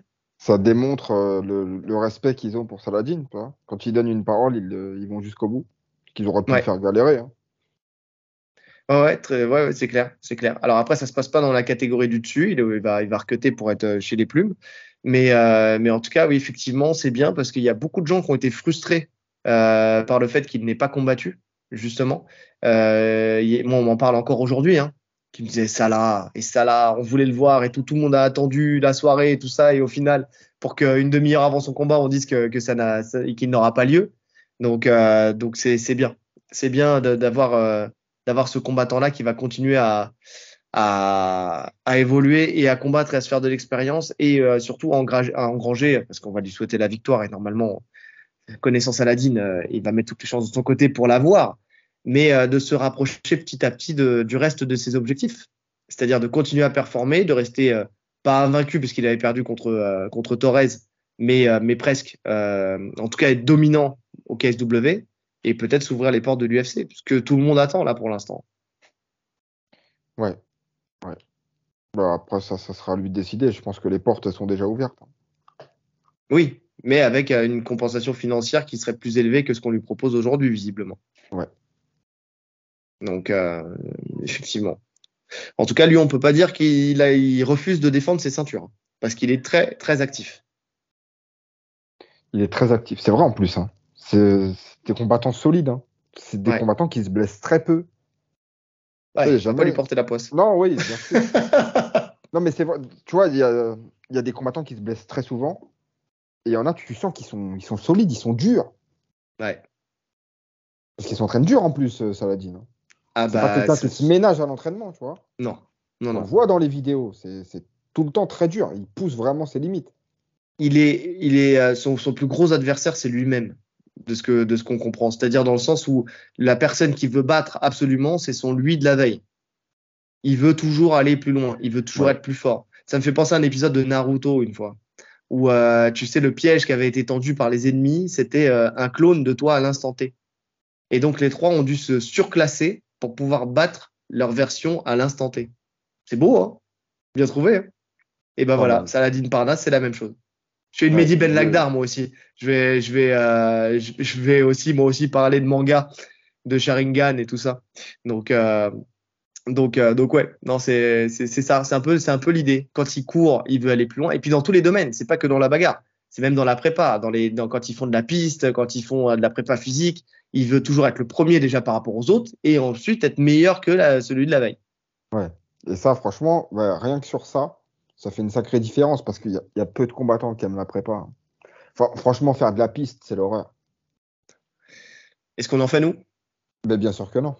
Bien sûr que non. C'est pour ça qu'on en est là. KFC et Miam. Miam, je préfère. Vous connaissez pas, mais je vous conseille un jour si vous passez sur Saint-Ouen. Je fais de la pub. Donc ouais, non, c'est clair, c'est clair. Donc on lui souhaite le meilleur, une bonne prépa et on va le suivre justement pour le 19 et on fera un petit retour une fois son combat passé. Autre personne qui va combattre le 19 août, mais cette fois-ci on va revenir à l'UFC, c'est Henry Cerudo. Donc ça y est, c'est acté, il va recombattre. Il va combattre à l'UFC 292 à Boston. C'était pas dit à la base parce qu'on s'était dit que Henry Cerudo ne combattrait que pour une ceinture ou rien. Et bah finalement, si, il accepte de refaire son run. Et l'adversaire qui lui donne, c'est Marlon Vera. Ouais. Chito Vera. Ça répond à notre question. Est-ce qu'il est revenu pour un combat ou pour de bon? Et on a notre réponse. Après, je me pose la question, est-ce que ça vient pas du fait que, comment il s'appelle, Sterling a annoncé qu'il montait? Que peu importe victoire ou défaite contre O'Malley, il monte. Ouais. Donc, pour laisser la place, je pense à Dvalishvili. Ouais, voilà, à son coéquipier. Donc, Cerudo, ça peut être intéressant. En plus, il était au niveau. Hein. franchement, c'est pas déconnant de le revoir au plus haut niveau, Cerudo, hein. Après la performance qu'il a livrée contre Sterling, il a sa place dans le top, hein. Ouais, je suis d'accord. Je suis d'accord. Surtout que Marlon Vera, c'est pas le pire des adversaires, hein. Enfin, c'est quelqu'un d'important qu'ils lui ont mis dans les pattes. Alors certes, il reste sur une défaite à la décision contre Sandhagen, mais avant ça, il avait gagné contre Dominic Cruz, contre Rob Font, contre Frankie Edgar et contre Davy Grant. Donc bon, c'est quand même quelqu'un qui claque des KO de l'espace. On se souviendra tous du KO qu'il a mis à Frankie Edgar et de la tête tu sais, de la photo finish là, tu sais, cette nouvelle mode de prendre l'arrêt pile au moment où tu as la frappe avec le visage déformé et tout ça. C'est magnifique. C'est artistique. Picasso du n'aurait pas fait Picasso. mieux. Exactement. Donc bon adversaire qui rappellera un peu le combat qu'il avait fait contre à l'époque contre justement où il avait dû s'adapter en cours de combat. Pourquoi j'ai pas noté son nom? Marlon Moraes? Contre Moraes, un autre Marlon hein, justement. Il est abonné au Marlon. Donc ouais, ça ressemble un peu dans le style à ce combat-là. Et donc pour le coup, ouais, c'est un combat qui m'intéresse parce que je trouve que le match-up il est intéressant. Et puis je pense que celui qui gagnera le combat, il aura peut-être la prochaine chance au titre. Parce qu'il faut savoir que sur la même carte, le main event c'est donc Sterling contre O'Malley. Et après on a aussi Weili Zhang qui va combattre contre Lemos, Alexandra Lemos. Non, je suis pas Donc d'accord pour le vainqueur au titre, hein. tu penses pas Bah qu'ils vont non. le mettre? Bah non, Sandhagen, il vient de le battre. Et en plus, Sandhagen, il l'a signé contre celui que personne ne veut affronter, Umar Nurmagomedov. Donc je pense que la ceinture, elle va se jouer de ce côté-là plutôt. Ouais, c'est vrai que j'avais pas cet élément-là. Tu penses que si Cerudo gagne, ils vont pas le. Dans ce sens-là, peut-être. Dans ce sens-là, Voilà, ils mais vont c'était peut-être dans ce pousser. sens-là. Ouais. Mais oui, mais du côté de Vera, non, aucune chance. Non, côté de Vera, non plus. En fait, quand je disais ça, c'était plus du côté Cerudo, qui vont lui laisser une nouvelle chance, surtout si c'est au Malais. En fait, ça va Ça dépendre. sera au Malais de. Ah ouais, non, ça sera pas au Malais de. Non, non, Non, non. en Non, fait, ça sera pas au Malais de la fête, ouais. ceinture, elle sera si c'est Sterling qui gagne, elle sera vacante. Ouais, elle sera vacante. Donc, elle sera vacante. Ils combattent quand Sandhagen contre Nurma? Bonne question, je sais plus. J'ai vu alors que c'était officiel, mais le combat, je sais pas. Parce que est-ce qu'ils mettraient pas un titre intérimaire dans ce cas-là Enfin, pas un titre intérimaire, mais un titre pour ce combat-là. Tant que c'est pas officiel, la montée de Sterling, tu peux rien faire. Non, non, d'accord. Mais bon, ce combat-là aura lieu avant ou après? C'est ça que je veux savoir. Je vais te dire ça. Parce qu'en fait, Le, tout dépend de cet ordre-là. le 5 août. Le 5 août. Ah ouais, non, ça sera avant. Non, donc je pense que effectivement, il pourrait faire le vainqueur de Sandhagen Nurma contre le vainqueur de Cerudo contre Moraes. Vera, pardon. J'étais resté sur celui d'avant. Ça peut le faire. Ça peut le faire. Si O'Malley perd, hein. On est d'accord. C'est à la condition que Sterling gagne. Ouais. Et après, de toute façon, tu as Dvalishvili. Qui après pourrait venir. Parce que lui, je crois qu'il est blessé, non? Il s'est fait opérer à la main. Je crois qu'il a 3 mois d'arrêt. Ouais, c'est ça. Donc oui, effectivement, il pourrait revenir après pour essayer de. À moins qu'ils organisent un combat entre lui et le vainqueur de Sandhagen contre Nurma. Ouais. Ouais. Elle est pas mal cette KT, hein. Ouais, j'aime bien. Il y a plein de possibilités. Ouais. Et puis les combats sont souvent intéressants. Ils sont dynamiques. Il y a de la variété. Il y a quand même du chaos. Enfin, tu sais. Enfin, pour le coup. Non, moi aussi j'aime bien. Il y a du sol. Il y a du sol dans cette KT aussi. Non, c'est une KT qui est plutôt complète et qui est plutôt riche. Donc oui, c'était pas forcément le cas. Il fut un temps, mais là c'est vrai que maintenant elle est plus hypante, par exemple, que les lourds légers. Donc pas difficile. Donc ouais. Donc on verra par la suite, mais en tout cas c'est bien, Et je suis content de voir que Cerudo pousse un peu. Tu vois, essaye de refaire un petit run.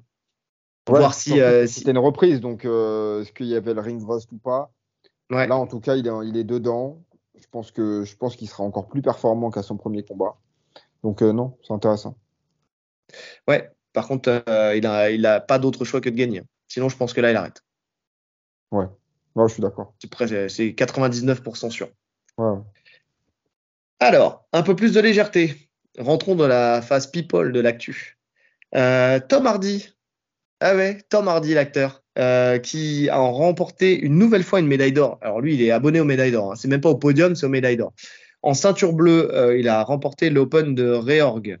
Et dans la foulée, il a obtenu sa ceinture violette. Parce que je crois qu'il avait 3 ou 4 barrettes de toute façon.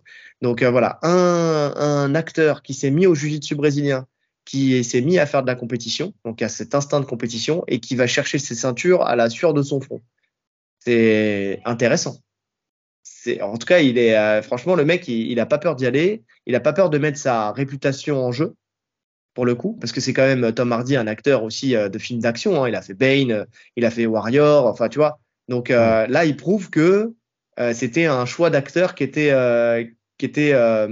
comment dire, justifié pour ce type de rôle et qui sera justifié pour les prochains. Ouais. Alors, ça va être de plus en plus dur avec le temps parce que plus tu montes en ceinture et plus le niveau il augmente. Mais visiblement, en plus, il gagne la plupart de ses combats par soumission. Hein. Donc, Ouais, bah après, en plus, c'est un finisher. il se donne les moyens aussi, je pense. Ouais, Bah, après, déjà, quand tu as les moyens financiers, c'est vrai que s'entraîner, c'est plus simple. Tu peux avoir quand tu as le accès temps. voilà, tu peux avoir accès à tout un tas de choses que les compétiteurs lambda n'ont pas, que ce soit en récupération ou en prépa physique ou autre. Oui, je suis d'accord. Mais ouais, il a l'air passionné pour le coup. Parce qu'il a rien à y gagner, lui, en soi. Hein. C'est vraiment là, c'est de la pure passion. Hein. Ouais, ouais, non, oui, oui, effectivement. Tu sens que le mec, entre deux films, voilà, sa passion, c'est devenu le jiu-jitsu brésilien. Donc, il se donne les moyens pour. Mais c'est bien, hein, c'est bien de le voir enchaîner compète après compète. Moi, quand il en a fait une, tu sais, je me suis dit, bon, il a fait une compète, c'est bien, il s'est testé. Mais en fait, force est de constater qu'il est quand même présent sur le circuit, quoi. Donc c'est une bonne chose. Jiu-jitsu brésilien qui attire d'ailleurs de plus en plus de célébrités. Mark Zuckerberg, lui aussi, il n'y a pas longtemps, il a fait une compétition de jiu-jitsu brésilien en gi et en nogi, et je crois qu'il fait premier et deuxième Ouais. sur cette compète. Il s'entraîne avec Mikey Musumeci. Ah, quand on a l'argent, on a le meilleur aussi. Hein. Donc, Ça va avec ce que je te disais. c'est ça. Et il est passionné de JJB et passionné de MMA. Même Jeff Bezos, j'ai lu après par la suite, parce que je croyais que Jeff Bezos s'y était mis aussi, et en fait non. Mais par contre, il a expliqué dans une interview la passion qu'avait Zuckerberg pour ces deux disciplines, que vraiment c'était limite une obsession. Donc, et on le voit hein, quand il a réservé l'UFC pour lui tout seul, tu sais, toute la salle de l'UFC et de l'Apex pour lui et sa femme. Bon, tu comprends que bon, c'est une ordure parce que bah, les autres ils n'ont pas pu voir l'événement, mais par contre que le mec est vraiment passionné quoi. C'est juste, il n'aime pas la foule, quoi. C'est juste ça. Ouais, non, mais c'était aussi par rapport à Facebook. Il voulait tester un truc sur Le le métaverse. métaverse, ouais. On en avait parlé. Mais donc ça a attisé un peu ma curiosité et j'ai été voir parce que je savais qu'il y avait d'autres célébrités qui faisaient du jiu-jitsu brésilien. Donc je suis allé voir un petit peu les noms et je suis tombé sur 20 personnes. Alors je les ai pas tous notés, j'en ai noté que quelques-uns, mais qui pratiquaient le jiu-jitsu brésilien. Donc dans les plus connus, et on le sait, il y a Keanu Reeves. Lui, on sait Ouais. qu'il a fait du jiu-jitsu brésilien, notamment au travers de ses rôles dans Dans John Wick? John Wick. On a aussi Shaquille O'Neal. Shaquille O'Neal qui fait un peu de Shaquille jiu-jitsu O'Neal, de toute brésilien et façon, de on sait qu'il est MMA. passionné en plus par le MMA. On le voit souvent sur les cartes de l'UFC. Ouais, c'est ça. On a Russell Brand, c'est un acteur un peu émo gothique, un peu, tu sais, je sais pas si ça vous parle, mais vous regarderez les noms, au pire, vous taperez les noms, vous allez dire, ah ouais, lui, c'est vrai. On a Wagner Moura, qui n'est autre que Pablo Escobar, Pablito, dans la série Narcos. Donc lui, on sent qu'il a eu la haine contre la DEA et qu'il a décidé de se former pour peu que pour peu que ça se reproduise. Donc je crois qu'il est ceinture violette, je crois. Donc en plus, ça veut dire que ça fait quelques années quand même qu'il pratique. On a Kelly Slater, le surfeur. On sait très bien que le monde du surf et du jiu-jitsu brésilien sont quand même relativement liés. Donc voilà, encore une preuve. Jonah Hill, c'est l'acteur un petit peu gros, tu sais, avec les lunettes là, qui avait fait, je crois qu'il a joué dans L'Art de la guerre ou Le Maître de guerre ou je sais quelque chose. Enfin, il a joué dans pas mal de films comme ça, des fois un peu comiques. Mais attends, 21 Jump Street, c'était pas lui dedans? Jonah Hill. Jonah Hill. Ok, ouais. Je vois pas c'est qui. Regarde, tu verras quand tu vas voir sa tête, tu Ok, sauras tout de je suite qui vois. c'est. Ouais, Ok? ouais. Il y a sa filmographie? Oui, c'est lui qui a joué dans le film que tu viens de dire. 21 Jump Street, effectivement. C'est ça. Donc, il y a Guy Ritchie. Donc, Guy Ritchie, très connu pour le coup. Ed O'Neill. Alors, Ed O'Neill, si je dis le nom comme ça, et la plupart, vous n'allez pas savoir qui c'est, mais si je fais Love and Married, marié deux enfants. Marié deux enfants. Al Bundy. Oui, Al Bundy. Ah oui, la main dans le pantalon. Le vendeur de chaussures le plus connu du monde. Donc, lui, pour le coup, c'est vraiment un ancien du JB. Exactement. Là, il en faisait déjà. Il est ceinture noire depuis des années. Je crois qu'il est troisième dan ou quelque chose comme ça. C'est une des premières célébrités à avoir fait du JB, je pense. Ouais. Et le mec, à ce qui paraît, en plus, il est très, très chaud. Donc, tu le vois comme ça, tu sais, quand il cassait des gueules, en fait, dans Marié deux enfants, c'était pas que de la fiction. Donc ça, c'est bien. En tout cas, il est plus gradé que John Wick. Tu sais que j'avais vu un mème comme ça, quand tu sais que Al Bundy est plus gradé que John Wick. Tu sais, casse la gueule à John Wick. Donc, on a Jonathan Lipnicki, donc qui est ceinture noire lui aussi. Lipnicki, c'est un petit gamin blond américain qui jouait dans des films dans les années 90-2000, tu sais, avec des lunettes. Donc, regardez le nom, vous allez voir, ça va vous parler tout de suite. Usher aussi, pratique. Je l'ai vu en photo d'ailleurs avec Galvao. Donc en plus, il pratique pas avec les plus mauvais. Mario Lopez, Slater, dans putain, c'était quoi le nom de la série? C'est la série des années 90. Mario Lopez, Slater, vas-y, tape pendant que je sors les d'autres. Nicolas Cage, Scott Cohan, Ashton Kutcher, ça on savait aussi, qui pratiquait les ceintures marron. Si ça n'a pas changé aux dernières nouvelles, il était ceinture marron de jiu-jitsu brésilien. Et Vin Diesel, parce qu'il en avait marre de se faire casser la gueule par The Rock dans les Fast and Furious. Donc il s'est mis au jiu-jitsu brésilien. Il est ceinture bleue. Alors, attends, Mario Lopez, c'est lui? Ouais, c'est lui. Bah regarde, c'est la série. Il a joué dans. La tête me dit rien. La tête te dit rien, mais la série, elle était super connue avec Kubiak. Extra. Alors, il y a plein de séries. Sauvé par le Gong, Access. Sauvé par le Gong. Non, c'est ça. Sauvé par le Gong. Sauvé par le Gong, c'est la série qui l'a fait connaître. Slater. Tu vois, Slater, c'est dans Sauvé par le Gong. Je connais pas. C'est le beau gosse. Tu connais pas? J'étais trop jeune. Cette série, elle était mortelle. C'était 89-93. J'avais 2 ans. Ouais. Oh, putain, c'est vrai que t'es jeune toi aussi. Mais ouais, super série. Donc gros buzz en fait autour du jiu-jitsu brésilien. Vraiment, il y avait aussi Demi Lovato, la chanteuse qui là ça me revient, qui a fait du jiu-jitsu brésilien avec Luke Rockhold. Oui, c'est vrai.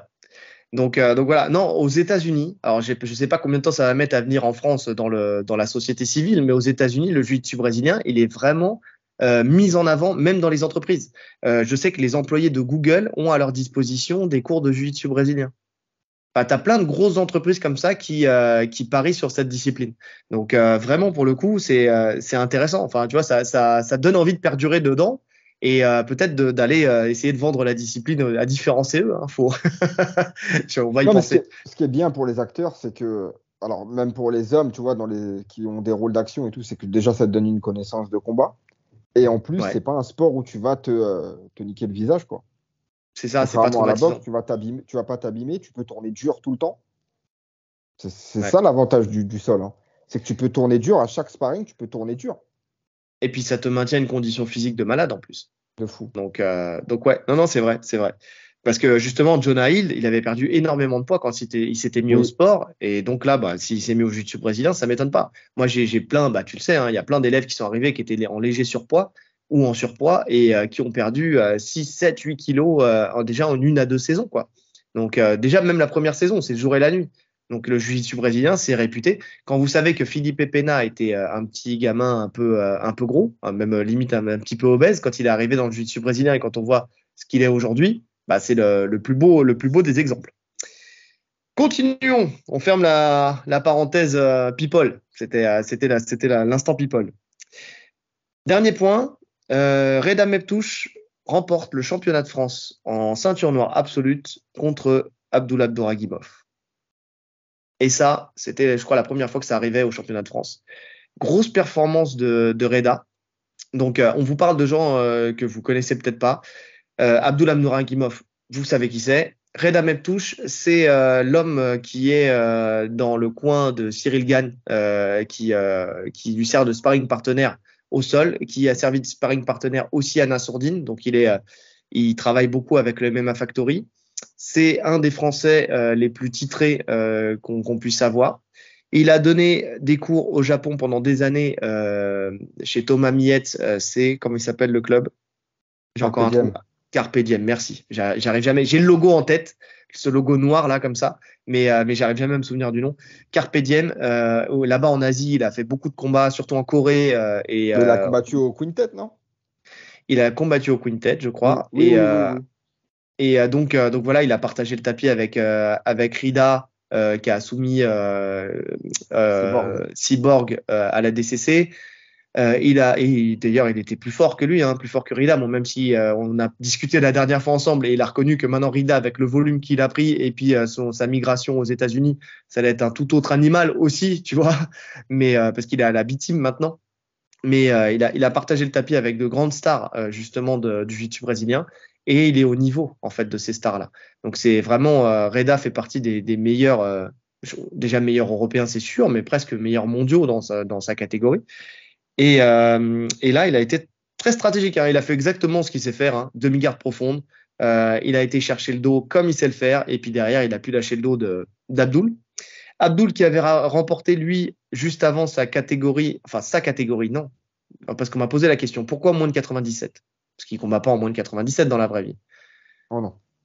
J'ai pas la réponse. Est-ce que c'est parce qu'il y a moins d'adversaires et que donc ça l'économise parce que c'est un hobby, hein, c'est un passe-temps, c'est secondaire, ou est-ce que c'est un challenge qui se donne de se dire tiens, je vais aller chercher parce que c'est la deuxième fois qu'il combat en moins de 97 et je vais aller chercher des gens plus lourds. Il y a plein de combattants qui font ça, hein, stratégiquement. Tout va dépendre de votre style. Hein. Il y avait aussi l'autre Français, je sais plus comment il s'appelle, Bilal, qui faisait ça. Oui, Bilal Diego. On dit Bilal Diego, mais c'est Bilal Miao. C'est effectivement. Mais lui, c'était encore pire parce qu'il était encore plus léger. Ouais, il combattait dans des catés lourdes. Parce que il était en lourd. Il combattait en plus de 100, je crois. Alors, je sais plus la caté exactement, mais oui, il affrontait des morceaux. Et son jeu, en fait, ça collait, tu vois. Parce qu'il a une garde quasi impassable. On l'appelait Bilal Miao. En fait, il avait déjà la même tête. Hein, ça aurait pu être un cousin des Miao. Enfin, en plus beau gosse quand même, hein, parce que les Miao, franchement, ça serait pas lui rendre hommage. Bilal, tu es plus beau gosse que les Miao. Mais en plus, je connais bien, donc. Surtout, il avait le même style. Le style d'une souplesse où tu attaquais des clés de jambes, des machins comme ça. Le mec ne tapait jamais. Beaucoup de crochets de la riva. Effectivement, c'était très impressionnant de le voir manœuvrer les poids lourds comme ça. Mais en tout cas, voilà. Est-ce qu'il se fait un petit challenge aussi? Je ne sais pas. Donc, on n'a pas vraiment la réponse. Hein. C'est à lui qu'il faudrait poser la question pour le coup. Mais en tout cas, voilà. Il avait remporté les moins de 97. Reda aussi avait remporté sa KT. Et donc, ils se sont affrontés tous les deux en absolute et ça a donné cette victoire. Ce qui est intéressant, pourquoi on parle de ça? C'est d'une part parce que voilà, on peut faire un big up au championnat de France FJJB qui a été encore une fois très bien organisé, 10 tapis qu'on roulait, vraiment parfaitement bien. Les retours que j'ai eus sur le championnat, c'était que des retours positifs. Donc bravo à David Giorgetti pour cet événement, pour le coup, pour l'organisation de cet événement et puis tout le staff qui le compose. Les arbitres, enfin tu sais, voilà, enfin Mathias Jardin, Vincent Nguyen, Nabil.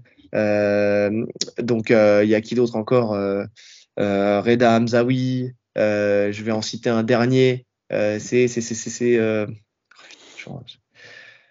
va pas le citer.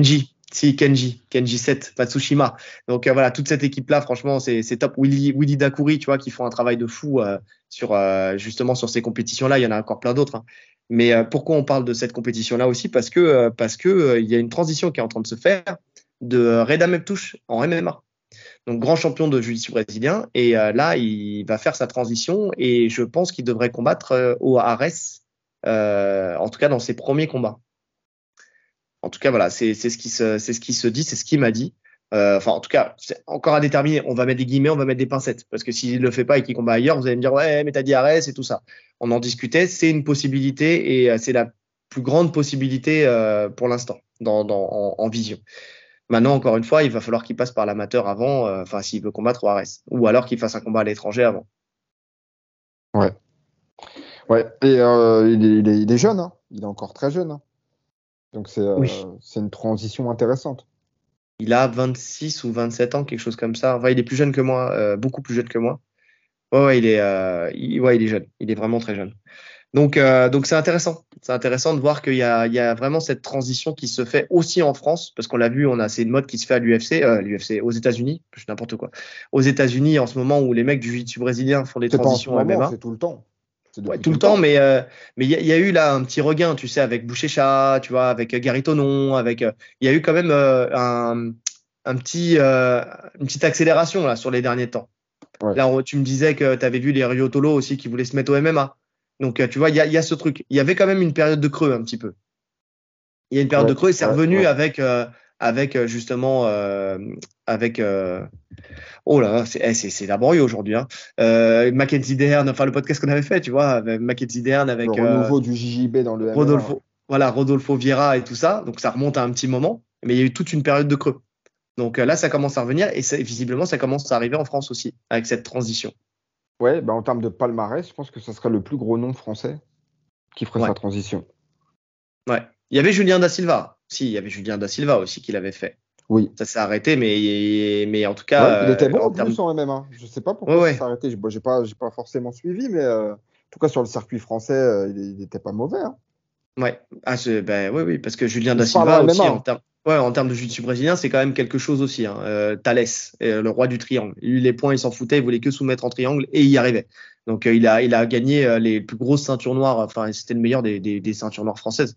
Il avait battu presque tout le monde avec son triangle.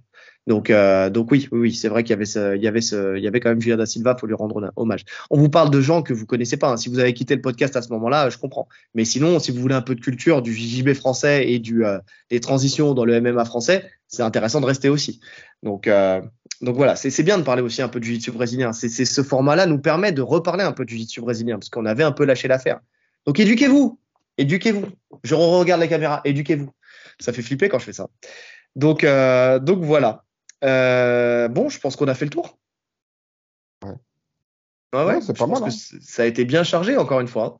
Bon, ça va, on n'a pas été trop long. Bon, Oh, 1h30. l'habituel, quoi. Ouais, L'habituel. c'est le minimum.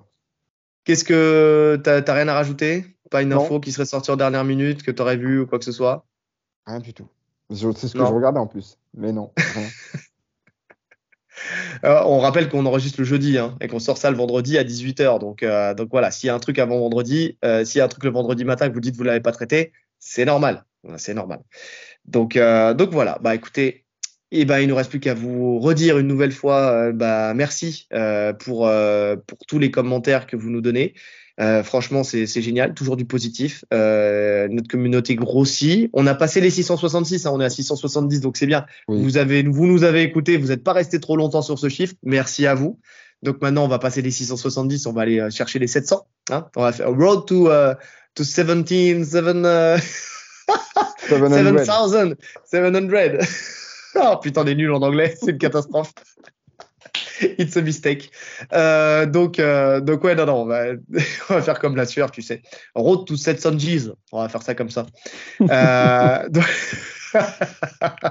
non, mais en tout cas, merci à tous parce que franchement, c'est toujours du positif et de la bienveillance. On n'a pas eu de questions cette semaine.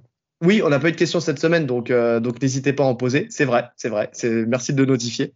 Abonnez-vous, likez, partagez, cliquez sur la cloche de notification, mettez les 5 étoiles sur les plateformes de podcast, ça nous fait grossir, ça nous met en avant. Donc merci à tous. Quand vous nous envoyez des commentaires quand vous nous envoyez des commentaires en privé, essayez d'en mettre un petit aussi sous les vidéos, d'accord, pour les faire remonter. Ça c'est intéressant parce que ça nous fait plaisir de discuter. Moi, ça me fait plaisir de discuter avec vous en privé, mais juste un petit commentaire histoire de faire remonter un peu la vidéo, c'est cool. Mais continuez à nous envoyer des messages. Moi, je les partage tout de suite à Rolly derrière. Je fais des captures d'écran. Ça nous fait kiffer. Franchement, on est vraiment content parce qu'on doit avoir une des meilleures communautés, en tout cas les plus saines des podcasts, de tout podcast confondu. Après, je connais pas toutes les communautés de tout le monde, mais franchement, on a de la chance. Ouais. Donc, merci à tous. Il nous reste plus qu'à vous souhaiter une bonne journée. Ou une bonne soirée. En fonction de l'heure à laquelle vous nous écoutez. Allez, salut! Salut!